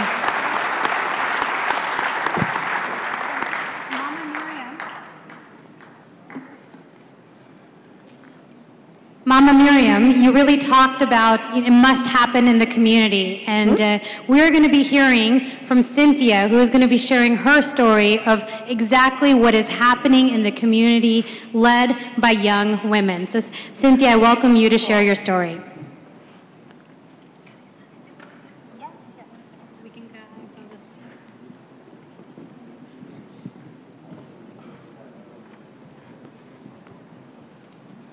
Thank you very much. I decided to stand because in my community it is so respectful. That is what they believe, to address people while standing. So don't be worried. Today I'm going to talk about my story and my journey as Cynthia. What has made me to be the girl standing in front of you today. Today I'm going to talk about female genital mutilation. This is because in my community, female genital mutilation is currently in the prevalence of 78%. And worldwide, 3 million girls are at risk of going through this practice. And worldwide again, more than 200 million women have been subjected to this practice. And therefore, there is need for it to be addressed. At the age of 8 years, my parents are learned and they are really empowered. So at the age of 8 years, because I come from the village in Kajiado, Kenya, they saw the need to take me to a boarding school. And the main reason why they took me to a boarding school is because of the practices that were in my community. I saw many of my friends getting married at even the age of 9 years. I saw them being mutilated. And so because my parents could not change the culture, they decided, let's try protect our girl. But yes, I went to a boarding school. But every time school closes, I will go back to the same community that was practicing the same practice. So at the age of 14, I was a teenager walking among us. Most of my fellow friends had already been subjected to FGM. And my parents never wanted me to go through it. So they kept on protecting me. But at the age of 14 years, one day the women just sat and they said, this girl, she has to be cut. So they just took an opportunity when my parents were not around. And they grabbed me and they took me through FGM. It was so traumatizing, so painful. No anesthesia used. So I just was so much traumatized. So again, I went to high school. When I joined high school, my parents decided, oh, we have again to take her because she's so traumatized. Let's take her to a far school, far away from the surrounding villages. And when I was in school, I felt for some years, for like 1.5 years, I felt safe. Until one day a teacher asked me and called me, Cynthia, come and tell us about FGM that is practiced in your community. I was so shocked. I was trying to heal from inside. But this time again, I was again encountered by FGM.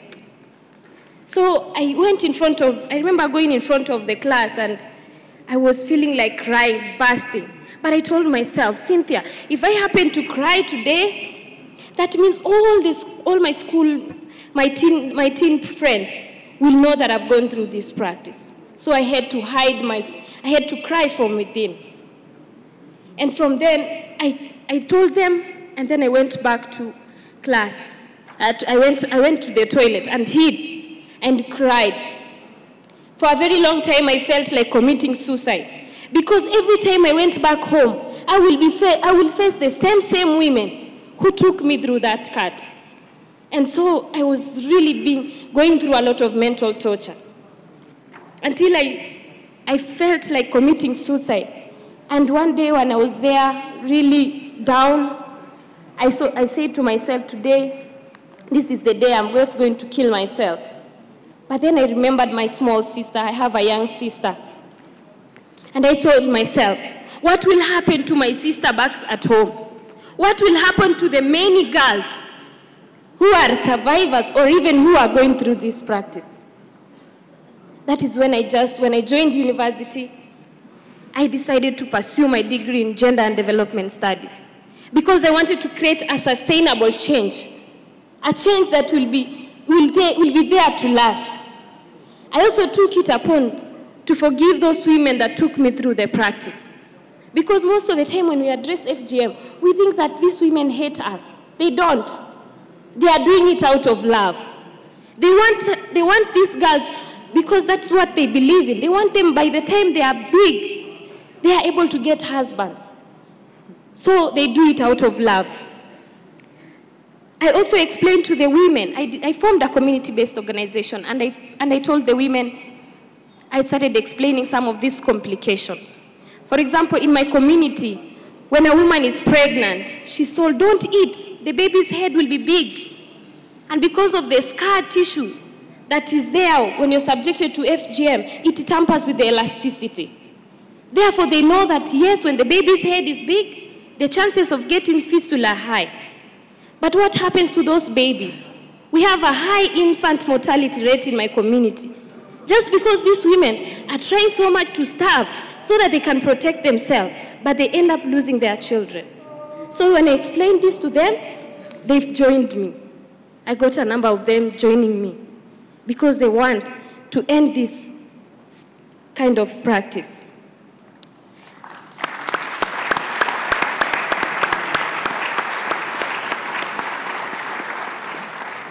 As I continued with my work, I came across AMREF Health Africa. They had seen what I was doing in my villages, and they took me in. And I'm happy today because when I joined AMREF, I was able to go to the remotest villages in my country. I was able to reach out to those villages that I could not reach because I so much wanted the change, but I could not do it by myself. I've been able to reach out to leaders. I've been able to reach out to very many schools and reach out to village elders and bring them all on board. And today, I'm also happy because I have seen circumcisers abandoning their knives. I have seen leaders joining me in this fight against FGM. I have seen girls being saved because of, I have seen girls being saved, and I've seen girls running and taking and claiming their rights. And so I am still in the fight against FGM. And I know that together, when we all join together, just like you have been told, we bring on board men, we bring on board women, and we bring on board survivors like me who understand what pain is. Thank you very much.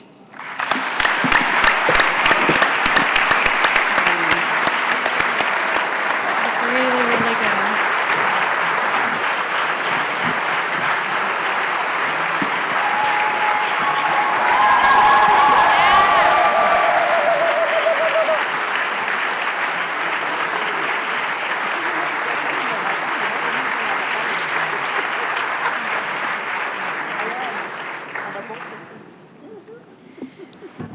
Cynthia, thank you so much for sharing your story with us. I mean, the forgiveness, the inspiration, the courage, the bravery.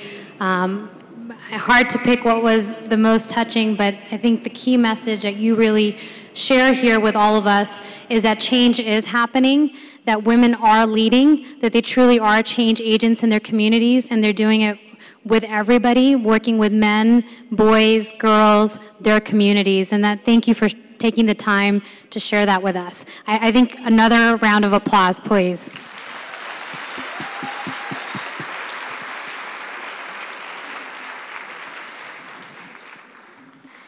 So my next challenge is, we don't have as much time, so I'm going to challenge my panelists here to really hone in on, what key tools, strategies can be really used to advance women's leadership and gender equality. Katja, you've had a long career of being an advocate and seeing the power of advocacy. Can you please share with us, what's the power of advocacy and some examples of where advocacy has resulted in true impact? Thank you very much. Yeah. Hard act to follow, but it's not an act. It's a real life lived experience. And if I may say, as advocates and as politicians and as leaders, at no matter what level in health, those lived experiences are what should drive us.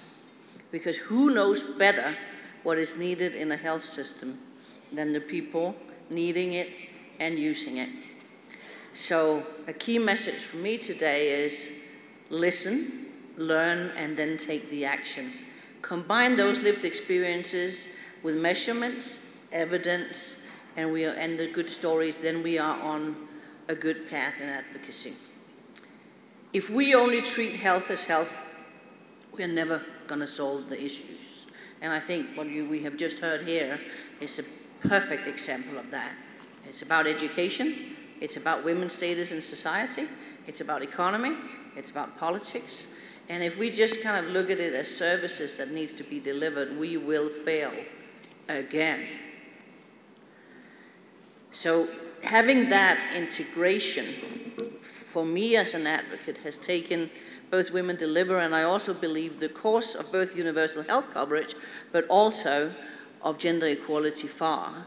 Because if we have the beautiful combination of solutions, we know what works, the data, gender and age disaggregated,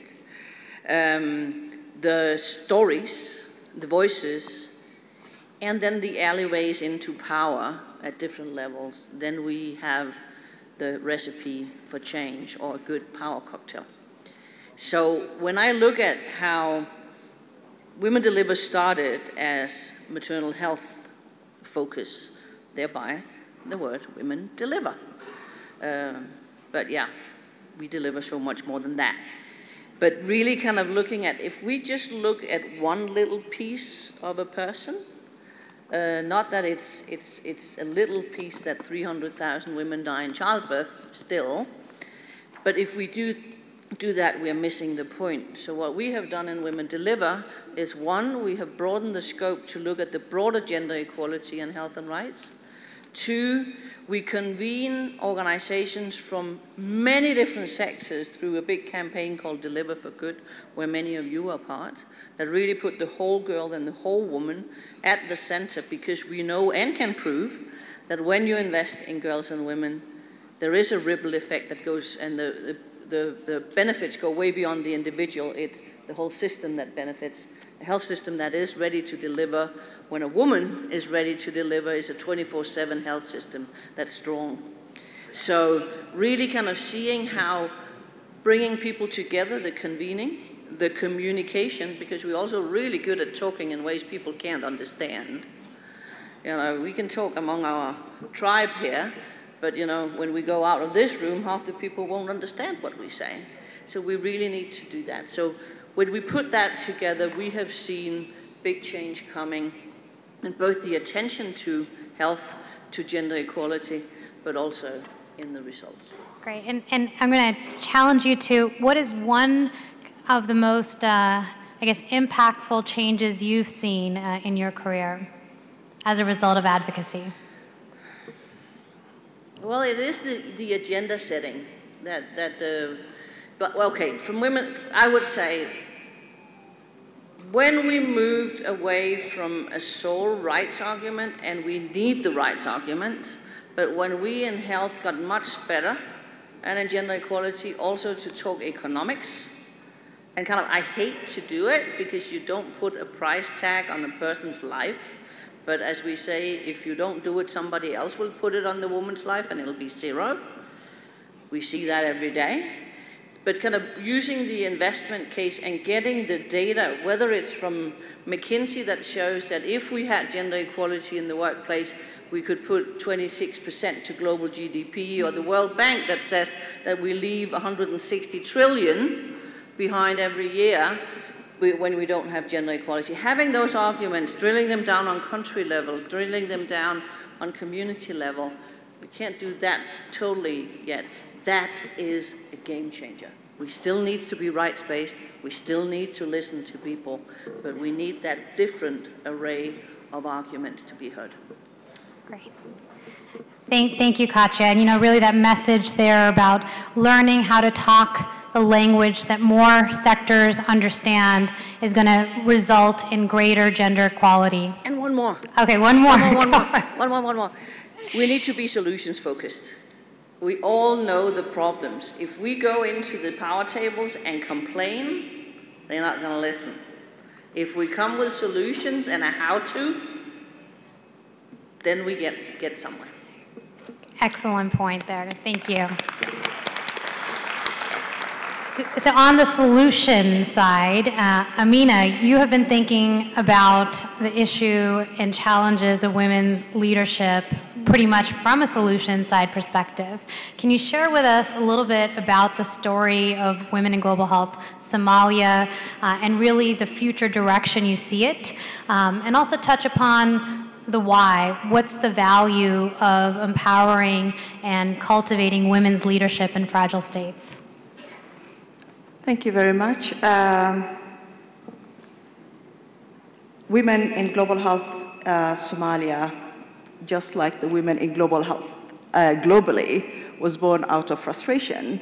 And personally for me, like I said, I became a gender advocate when I landed in Somalia, consciously. I've been doing it all the time, but consciously. I first came into Somalia as a senior advisor to the ministry, so seconded by Sweden into Ministry of Health. And the first time I arrived in the ministry, I didn't find any woman, not a single one. So my question started there. Where are the women? And I was told that women don't have capacities, women are not as educated as the men. And okay, I started teaching at Mogadishu University, and almost 70% of the medical students were girls. So the question is, where do these girls go? Where do they go? Why? And most of the organizations, when I was going for all these meetings, there were no girls. The DGs, director generals, program managers, even in the international organizations, they were all male. And from there, I started, I got an opportunity when we were doing the consultation for the health strategy to go into rural areas, all the regions in Somalia. And there is where I met the women in the facilities, in the regions, they were actually working on the ground. So I just want to share just a few of those women. For example, Asia Abdidiriya is working in Erigabo. This is a mountainous region. She's the only medical professional in the whole area. So she is the health promoter, she is the manager, she is the community worker, she is the midwife, she is the doctor. Okay? This woman is a well of knowledge.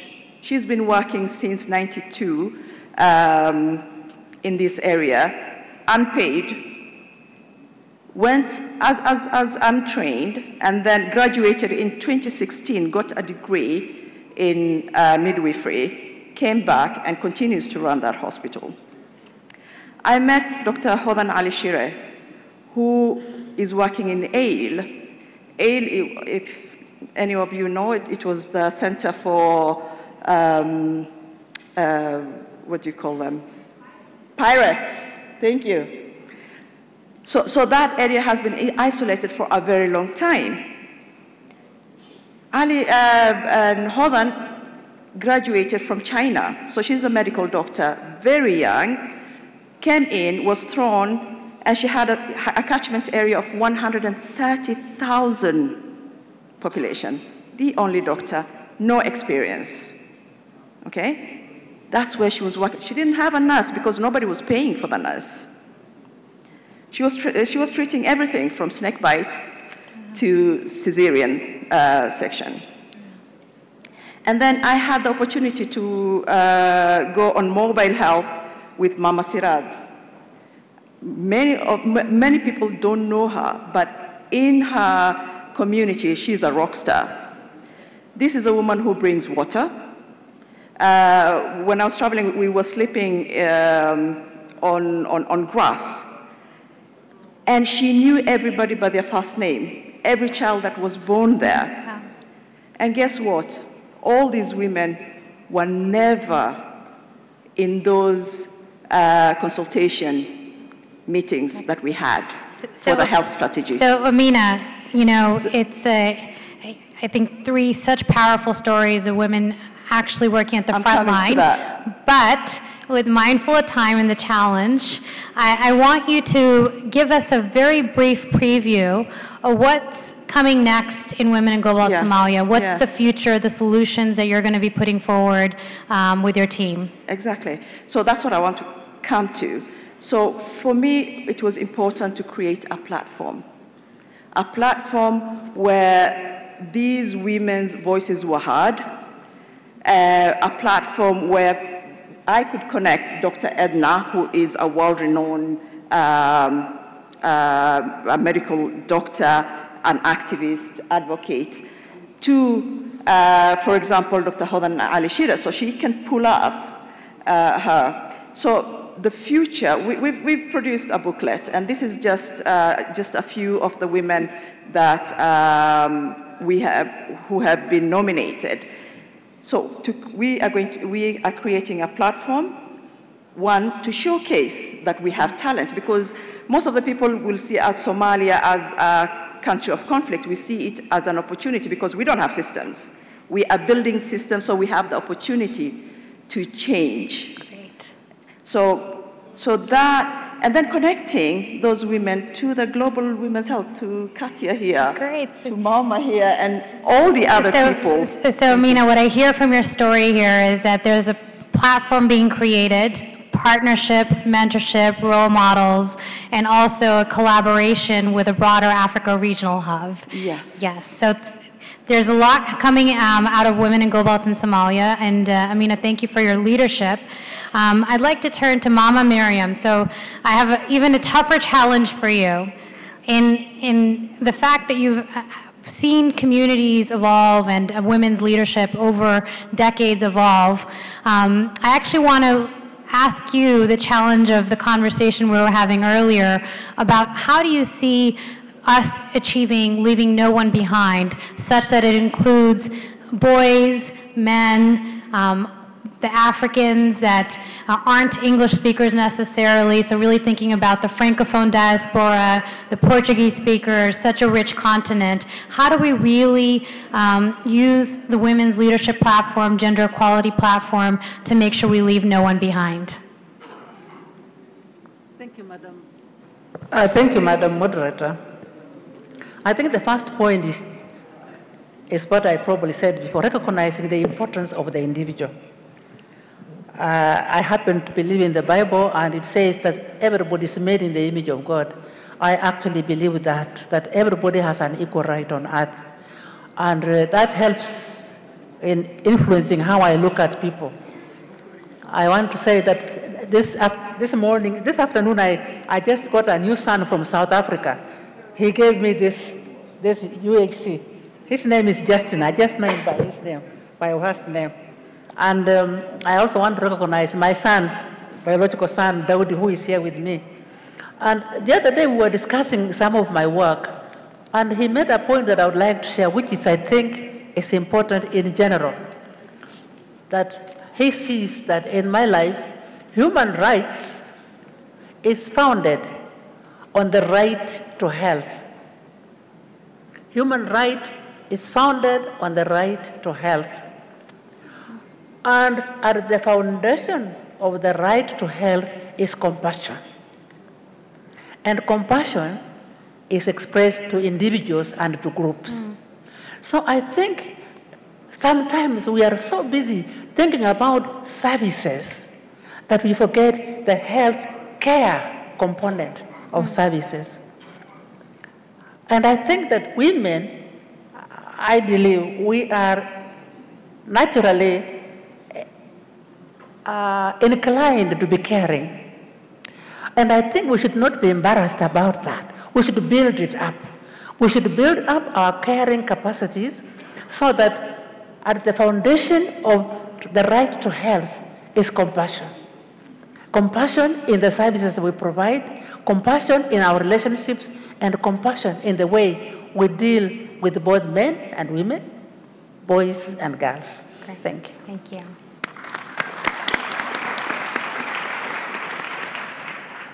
Cynthia, you've become a young leader and have started shaping your community and really bringing change forth.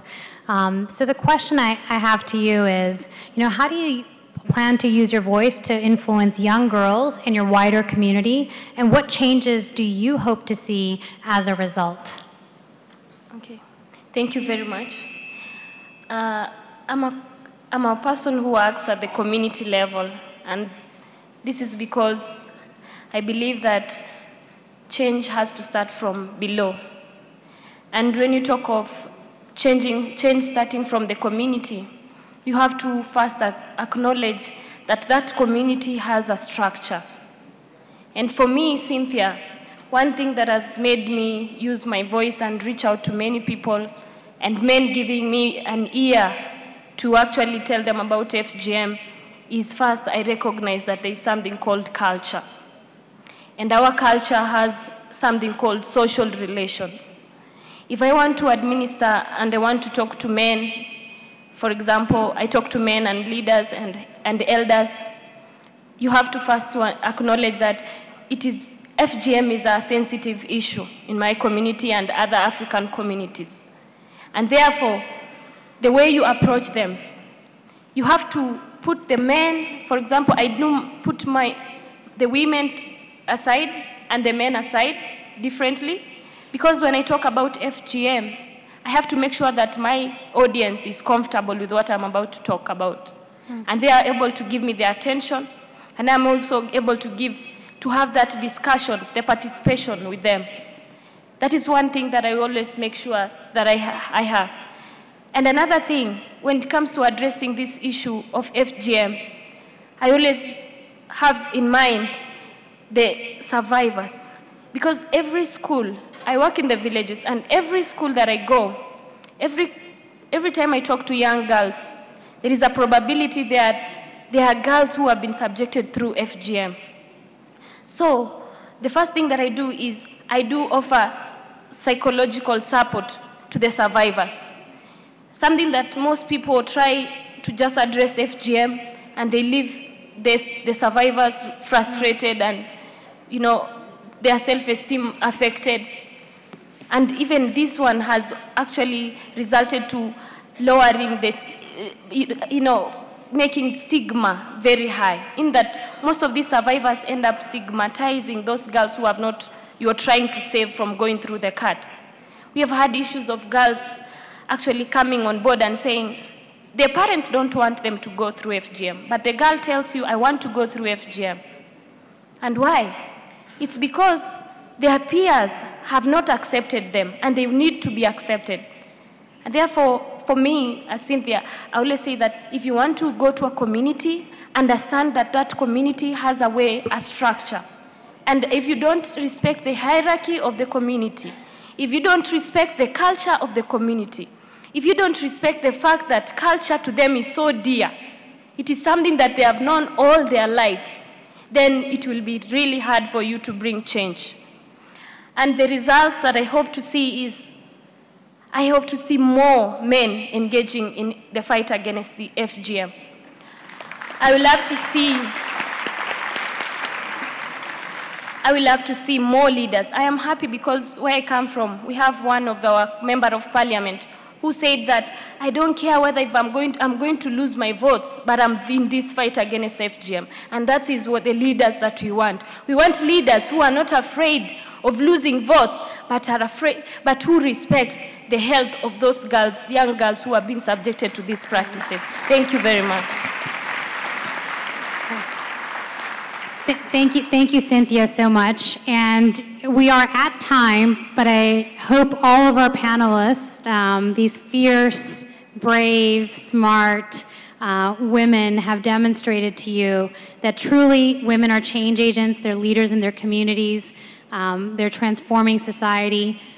It is very much about doing things differently, and that gender equality is truly everybody's business. And I'm actually going to ask Cynthia to say one last thing, because she had one key message that she wanted to make sure those young people and people from all different age groups, one key message.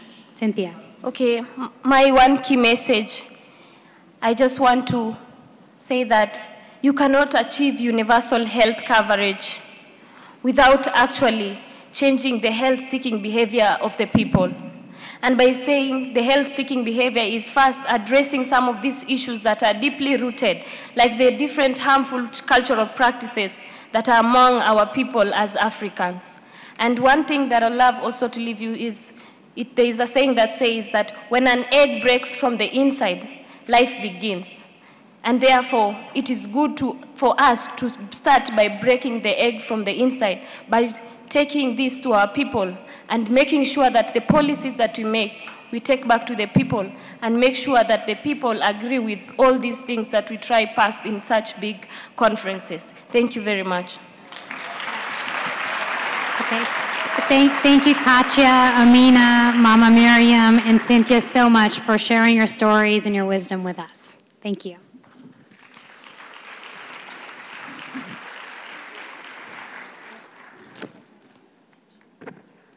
Thank you very much to our panelists. I didn't hear you make noise for them as they exit the stage.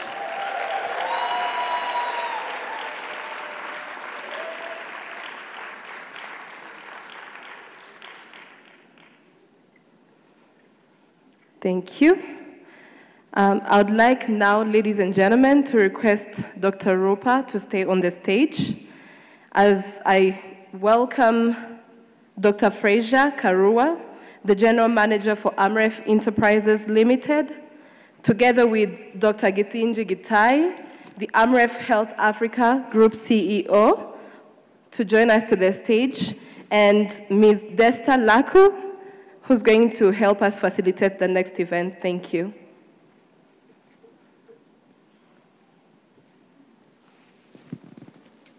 Fraser, put some step into that move. This is an exciting moment. Githinji. There you are, Rupa. So, ladies and gentlemen, what an extraordinary panel of women, and how fortunate we are that we were able to hear a little bit of their stories. There's one particular woman on the panel, Amina, who actually launched the first Somali chapter of Women in Global Health. And today we are actually here to tell you that we are launching, come on in, the Africa Hub, Women in Global Health Hub in Amref Health Africa. So today you are witness to the signing of the MOU for the first African hub. Dr. Githinji, chapter, hub. Rupa Dat and Dr. Githinji will be signing.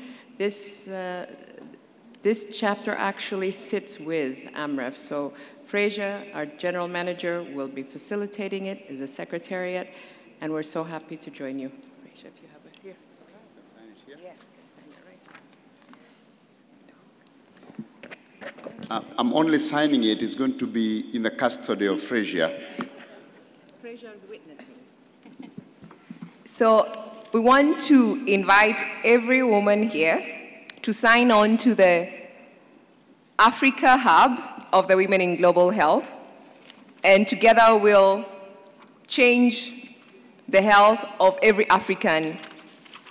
And we want to encourage you to become a mentor, to identify women in the community that should be part of this movement, and to encourage every young girl to be part of this. And we hope that Dr. Diana will spearhead the chapter in Rwanda. The mayor. The mayor. as well. As well. Whether you come here to break dance, I mean you come here to shake hands.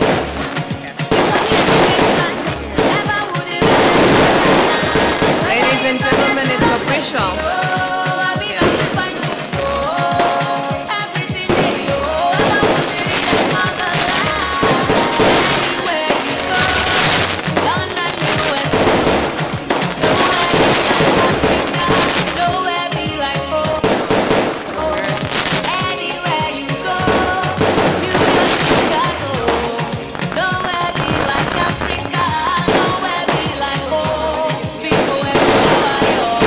So, ladies and gentlemen, celebrating. So, we're going to take an opportunity this moment. You can stay on, Rupa. You're the lead, the co-founder of Women in Global Health. So, in this particular moment, what we wanted to do is, now that we have signed our MOU and you have witnessed it all, we want to recognize a few special women in global health. And I will ask my MCs to come on board. The first person that we want to recognize is, earlier you might have seen her in previous plenaries. There was a community health worker, extension worker from Ethiopia. Her name was Sanait Fisaha. Do you recall she challenged you, Honorable Minister, together you were on that session? Yes. So the first award we'd like to give to Sanait Fisaha. Sanait is a health extension worker from Tigray in Ethiopia. She was a housewife and she began the health extension training program. She's reached level 4 and she continues to serve her community. And she has been recognized by the government of Ethiopia as a model health worker. And we would like to also recognize her with this award. And she's there, fantastic, made it.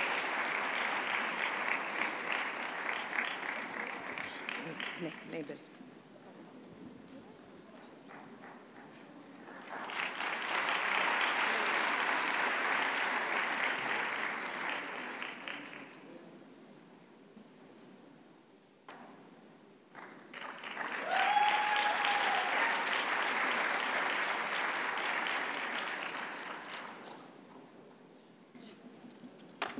Thank you very much.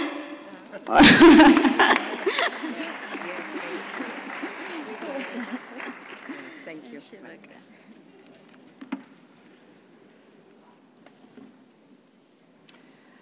The second woman that we'd like to recognize is a young lady who has had an illustrious advocacy movement, I'd say, right? Nice Nailante Lengete. At 8 years old, Nice ran away from home to avoid circumcision and was able to actually avoid it. And since then, she has become one of the youngest, actually AMREF's youngest advocates for an alternative rite of passage and against FGM or FGC. So she is now AMREF's global ambassador, FGM ambassador, and has been celebrated this year in 2018 as one of Time magazine's 100 most influential in the world. Nice is not here with us today, but I am going to ask young Cynthia, her mentee. Cynthia, did she walk out? There you are. Cynthia is one of NICE mentees, and we're asking her to accept the award on behalf of NICE.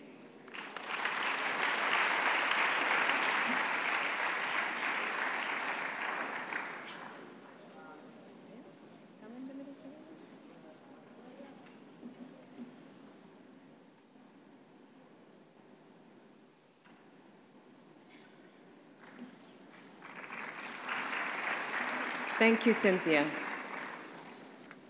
Next, we have someone who actually you already know her bio, and I don't think we need to read her bio, but some of us know that she is a health specialist, a teacher, a public health advocate. She's an inspiration, she's a mentor, and she's an elder. Sometimes we refer to her as Mama Were.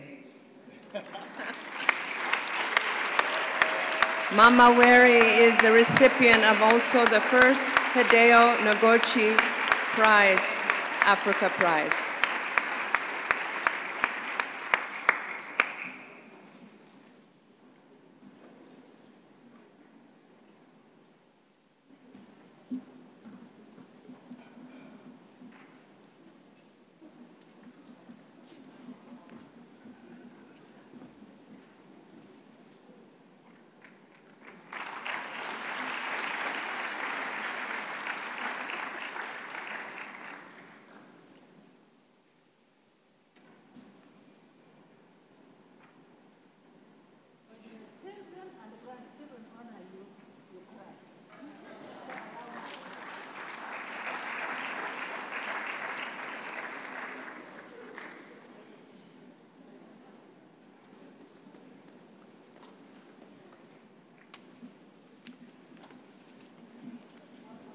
Mama Were, we're counting on you on being an elder and a mentor. Thank you. Finally, there's this woman, she's been extraordinary, highly respected, so much committed to primary care. She's a partner extraordinaire. Her commitment to increase access to primary health care services through health posts in Rwanda make her an exceptional partner to have. The Minister of Health Rwanda, Dr. Honorable Diane Gashumba.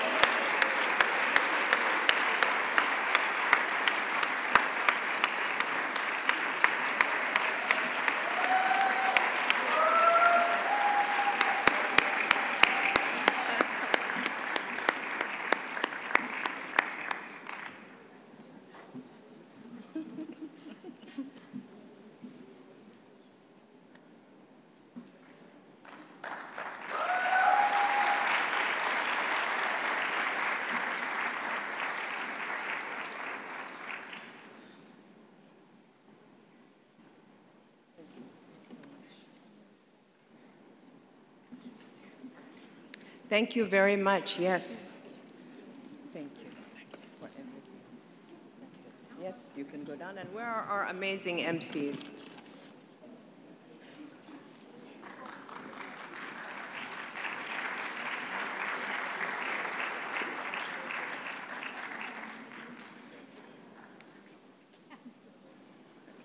But I have to say one thing. Welcome to the family, Africa region. Thank you. So now I think we're ready. We're ready to, come on, young ladies. We're ready to get ready to close the ceremony. This is a closing ceremony. It is. We just have one more presentation, though.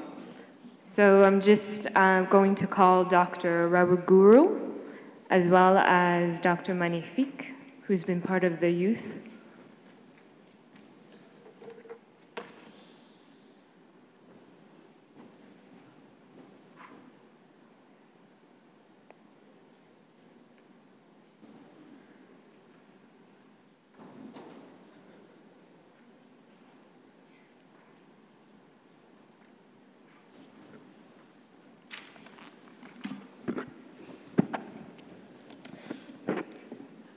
Good evening, Kigali. We have the difficult but exciting task of summarizing and reading the outcomes of the last 3 days. And so Dr. Magnifique and I are here to read the communique, so we ask that you give us your attention. AHAIC 2019 communique, Africa Health Agenda International Conference Declaration, Kigali, Rwanda, March 3rd to 7th, 2019. We, the organizers, speakers, panelists, scientists, researchers, leaders from government, parliamentarians, development partners, the private sector, civil society, youth, advocates for health, media, health practitioners, and community health workers congregated at the 3rd Africa Health Agenda International Conference in Kigali, Rwanda, from March 3rd to 7th, to share experiences, achievements, knowledge, ideas, evidence, and recommendations on how Africa can accelerate attainment of UHC. Over 1,500 participants from over 47 countries convened under the theme UHC 2030 Now, Multi-Sectoral Action to Achieve Universal Health Coverage in Africa. We take cognizance of the Sustainable Development Goals targets, which identifies UHC as one of the best ways to achieve the other 8 health targets. The commitment made at the 6th Tokyo International Conference on Africa Development of 2016, leading multi-sectoral collaboration to achieve UHC, and the 2018 Declaration of Astana, through which countries vowed to strengthen their primary healthcare systems as an essential step towards achieving UHC. We note with concern that 18 years after governments committed to allocating 15% of the annual budget to health, only a handful of countries have done so. That whereas 85% of diseases can be treated at the primary healthcare level, African governments continue to allocate the majority of their health expenditure to secondary and tertiary care. That while the exorbitantly high cost of care continues to relegate 30,000 Africans to poverty daily, and that while Africa accounts for 11% of the world's population, 3% of the global health workforce, and 1% of health investment, it has a disproportionate 24% of the global disease burden.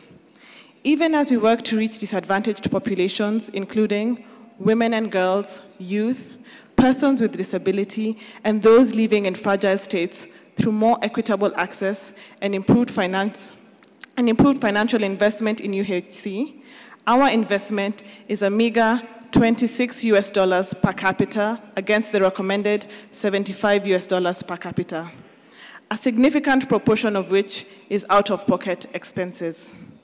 And whereas community-based healthcare has the potential to contribute to better health outcomes, the gap between the community and formal health system remains wide. 50% of Africans still do not have access to quality healthcare. We therefore resolve to address these challenges by working together on increasing access to healthcare in Africa for everyone, everywhere, improving quality of services and commodities to ensure that all healthcare interventions are safe and effective, establishing mechanisms to ensure adequate and sustainable financing to their healthcare services do not cause financial hardship, and strengthening accountability measures to ensure transparency and efficiency at all levels and improve health systems performance, leadership, governance, and return on investment. Our call to action. The Africa Health Agenda International Conference 2019 has discussed these challenges under 4 threads: access, quality, health financing, and accountability. Equitable access. We must ensure access to critical health services for vulnerable populations, such as women and children on the continent, through prioritization of primary health care. 1, community health workers. Community participation and ownership is the driving force behind universal health coverage. The community health worker models in Rwanda, Ethiopia, and Liberia show that better training, leadership, remuneration, and integration of CHWs into the health system results in affordable access for citizens, leading to better health outcomes. We call upon governments to recognize and make community health workers an integral and appropriately incentivized and remunerated part of the formal health workforce. 2, the youth. We recognize that 70% of Africa's population is below 35 years old. In order to meet the health needs of this majority sector of Africa's population and eventually reap the demographic dividend, the youth have launched the Youth for UHC movement, a platform that will empower the youth from all spheres to meaningfully engage with policymakers to co-create their health and implement policies that are youth-centered, particularly for access to sexual reproductive health information and services. Nothing about the youth without the youth. Quality.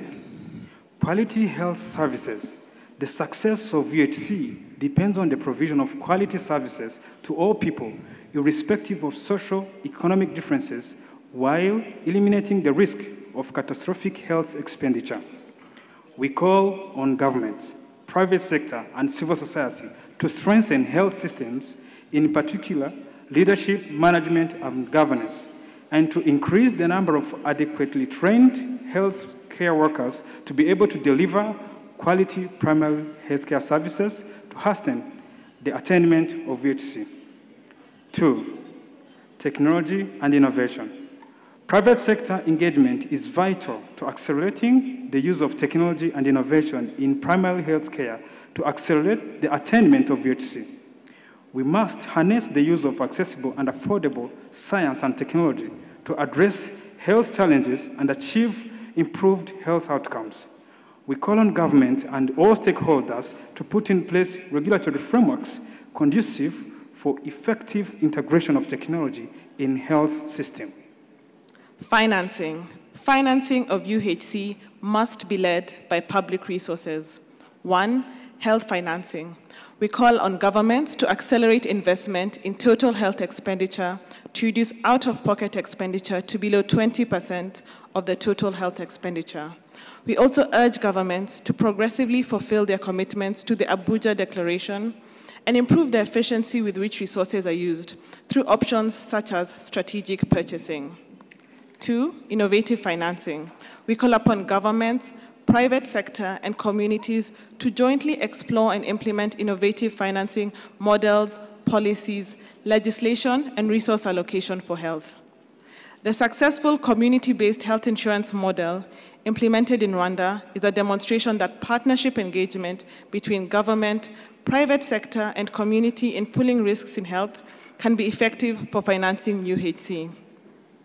Additionally, we strongly urge governments to implement innovative tax-based models, such as levying taxes on products that are harmful to health and channeling the revenue to UHC.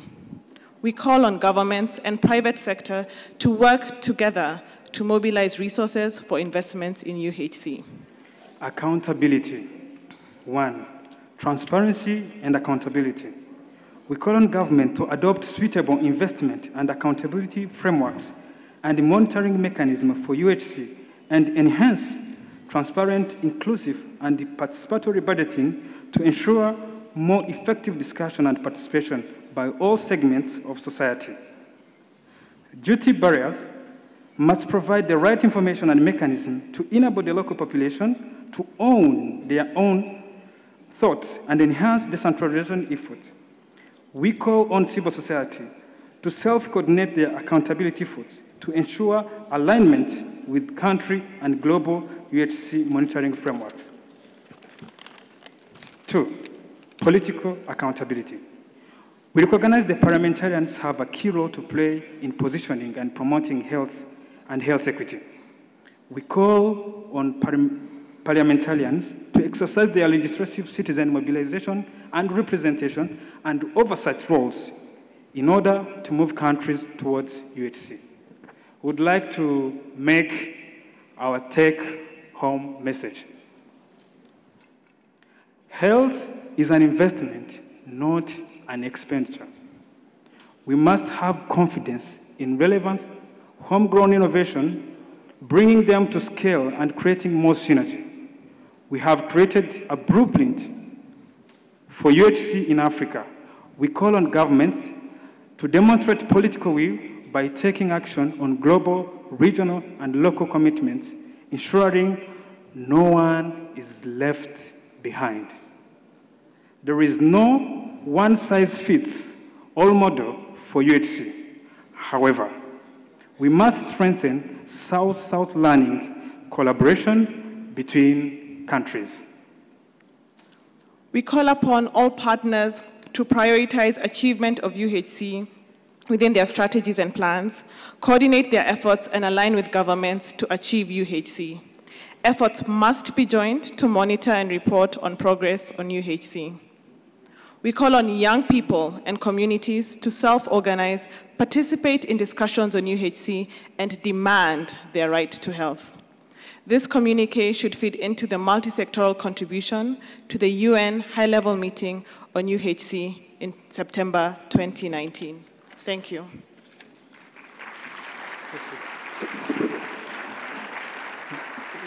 We would like to mention at last that this is a work in progress. It's a draft that is not yet finalized. Once finalized, all stakeholders will be informed. Thank you. Thank you. And with that, we'd like to welcome the guest of honor, the Mayor of Kigali. Thank you for hosting us so well, Marie Chantal Rwakazina.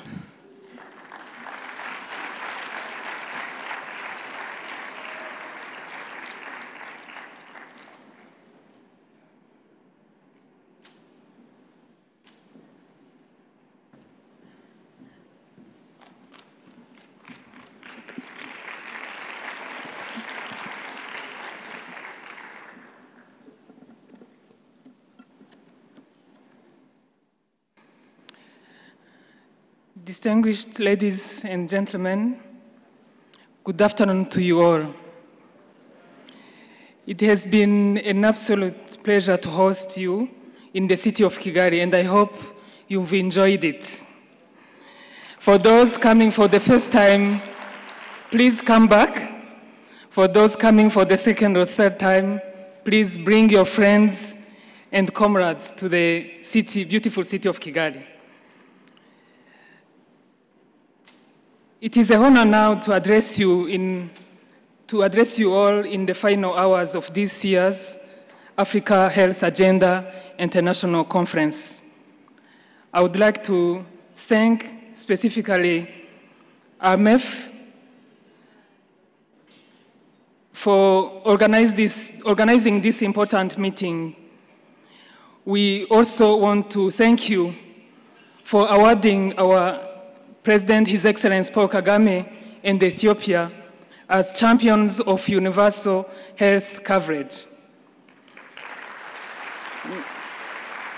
We are all proud, and we promise to even do better in the coming days. We are all here because we share the belief that health is a human right, and that every person, everywhere, deserves access to quality health care without suffering financial hardship. These beliefs make up the universal health coverage movement that we have all been talking about this week. And this movement, remarkable momentum in recent years, is what brought us here this week. Over the past 3 days, world leaders, technical experts, community members, youth groups, and other actors from across the sectors have engaged in critical debates and discussions like what we have got this afternoon that have taken stock of Africa's most pressing health challenges, as well as assessed progress on realizing universal health coverage. This conference, and particularly this session, the session that we've just got, has truly put the spotlight on how sexual and reproductive health and rights must be incorporated into universal health coverage programs, not only because it is a right, but because it is necessary for universal health coverage programs to succeed, especially for the growing number of young girls reaching reproductive age across the continent. There is a particularly urgent need for increased universal and youth-friendly access to sexual and reproductive health care. I want to thank again the very powerful women that we've got on the panel before us, because they helped drive home this point. Ahead of International Women's Day tomorrow, we are acutely reminded of the need for women leaders like these raising their voices for the voiceless, and putting us all in the hot seat when it comes to these issues. It is also a reminder for all of us that as we strive to deliver health for all, we must ensure every voice at the table is heard. As they said, no one is left behind. As we reflect on this year's conference, we must remember that we have gathered at a critical point in Africa's pursuit of universal health coverage. Over the past few years, countries across the continent have come to recognize universal health coverage as a smart investment and an achievable goal. Just 3 years ago in Nairobi, African heads of state launched the Universal Health Coverage in Africa, a framework for action during the 6th Tokyo International Conference on Africa Development Summit, alongside other stakeholders. The framework calls for countries to strengthen health financing, service delivery, last-mile services, and political leadership if we are to realize universal health coverage across all Africa. In many countries, we have seen these declarations to expand access to quality health coverage become a reality, resulting in better health outcomes for all. For example, you all know that Ghana, Ethiopia, Kenya, South Africa, Morocco, and Senegal have put impressive mechanisms in place to scale up access to health insurance as a means to drive universal health coverage. And right here in Rwanda, and I think you've got the opportunity to learn about it and to discuss, we've developed a near universal health coverage system that covers more than 90% of the population.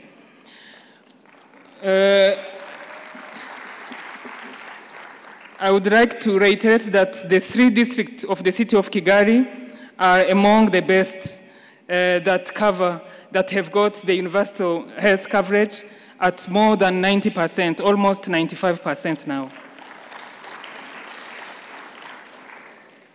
What is more, 6 African Union countries have achieved the 2001 Abuja Declaration, which committed African governments to dedicate at least 15% of their annual budgets to the health sector.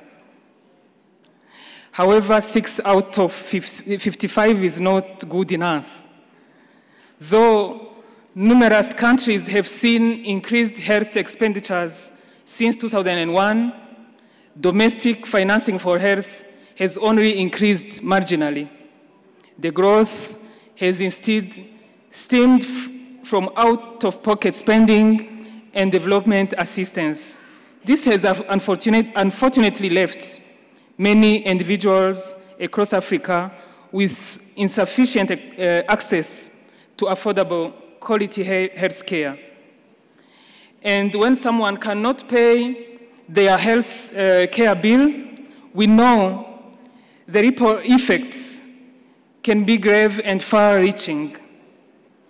They often must choose between living a healthy life or paying for an education, food, or stable housing, all of which perpetuates cycles of poverty. Unattainable high out-of-pocket payments for health care alone still push and keep 11 million Africans in poverty every year. We know these numbers are not acceptable. Together, we can and must act now to ensure quality health care is accessible and affordable to all. Today, I stand before you inspired by the passion, commitment made at this important conference, and the overall strong political will I see for universal health coverage across Africa and the world. Over 100 low and middle income countries home to 3/4 of the world's population, have taken steps to deliver on universal health coverage. And the World Health Organization has made universal health coverage a top priority, as you may know, under the Director General, Dr. Tedros' leadership, that I would like to thank you here again, Moreover, in just 6 months, the United Nations General Assembly will hold the first ever UN high-level meeting on universal health coverage. This will be the most influential political meeting on universal health coverage to date.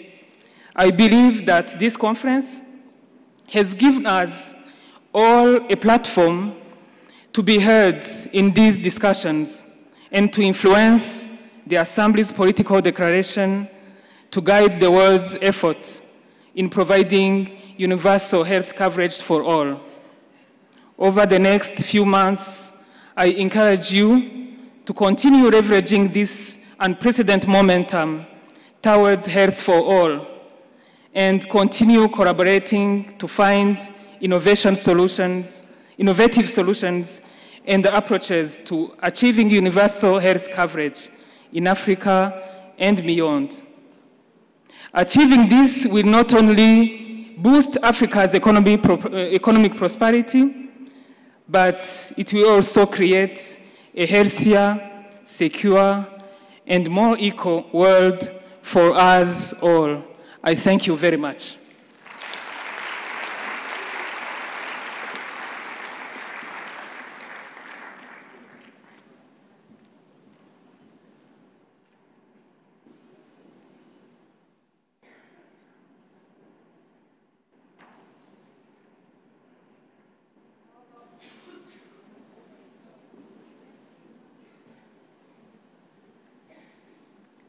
How about another round of applause for the guest of honor? Thank you. I'd like now to invite Dr. Githinji Gitai for his vote of thanks remarks. There. Well, ladies and gentlemen, this marks the end of AHAIC 2019.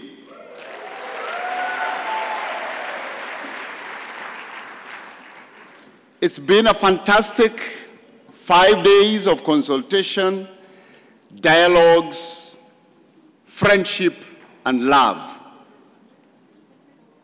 We thank most sincerely the government of Rwanda for the collaboration that we've had, which by my measure scores above an A+. It's been fantastic. Thank you for the government. Thank you.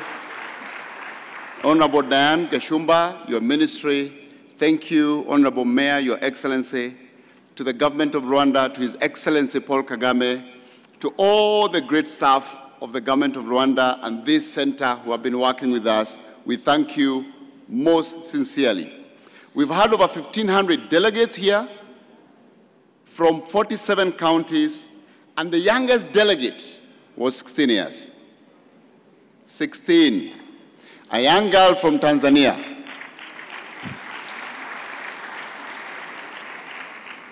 I am not sure who the oldest delegate was, but I think Mama Were was trying to claim that position. So we can give it to you. Thank you, Mama Were.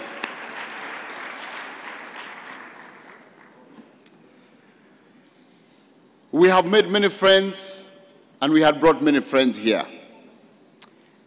I want to take this moment to recognize one of my greatest global friends and supporters, a supporter of our global movement for gender equality, a mentor to many of the women in global health that we have awarded here, somebody who's held them by the hand and brought them forward, somebody who hosts one of the biggest conferences across the world, which is going to be happening in Canada, in Vancouver, called the Women Deliver. I would like to recognize a woman of great respect, Kaja Everson, who is the CEO of Women Deliver,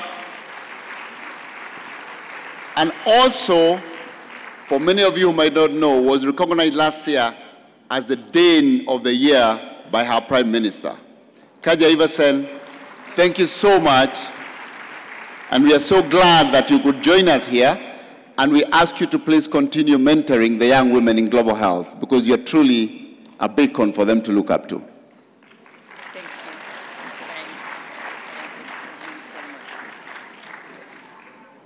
And the young men. Thank you. Thank you.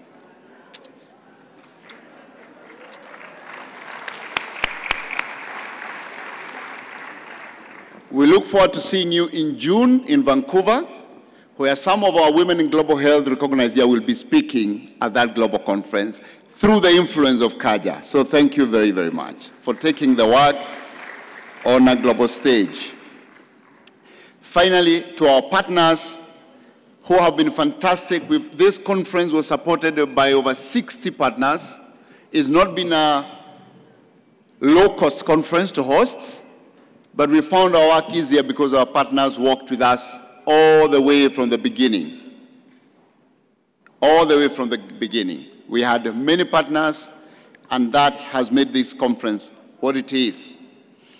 I would also like to recognize the team that put this conference together. This has been hard work for the last 1.5 years. The fundraising team was led by Desta, who many of you know, who've worked with. She's also been on the floor here. Desta, thank you so much for all the work.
But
been mentioning, I don't think we have anything else left to say after that. But yes, thank you, Amber. Thank you, Government of Rwanda. Thank you, Ministry of Health. We thank you very much, particularly those women who are in the face of leadership. We thank you dearly.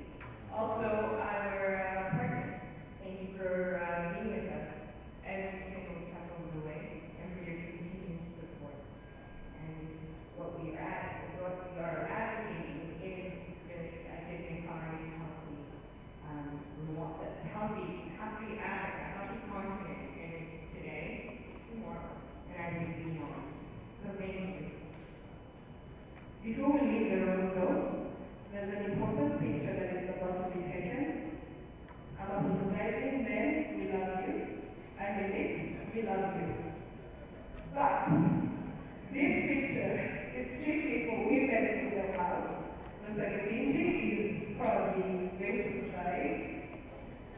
Are you against our women picture? I want to recognize the scientific committee. Many of us came here because of the scientific presentation. Many of you are presenters. Please put your hands.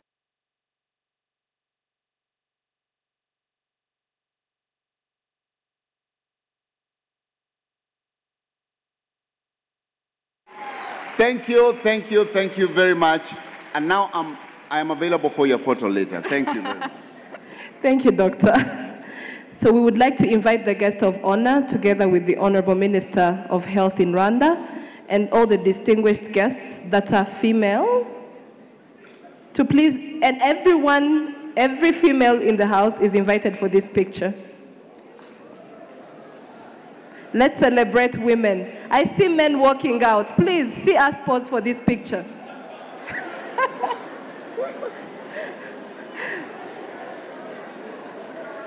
So ladies, we are waiting for you.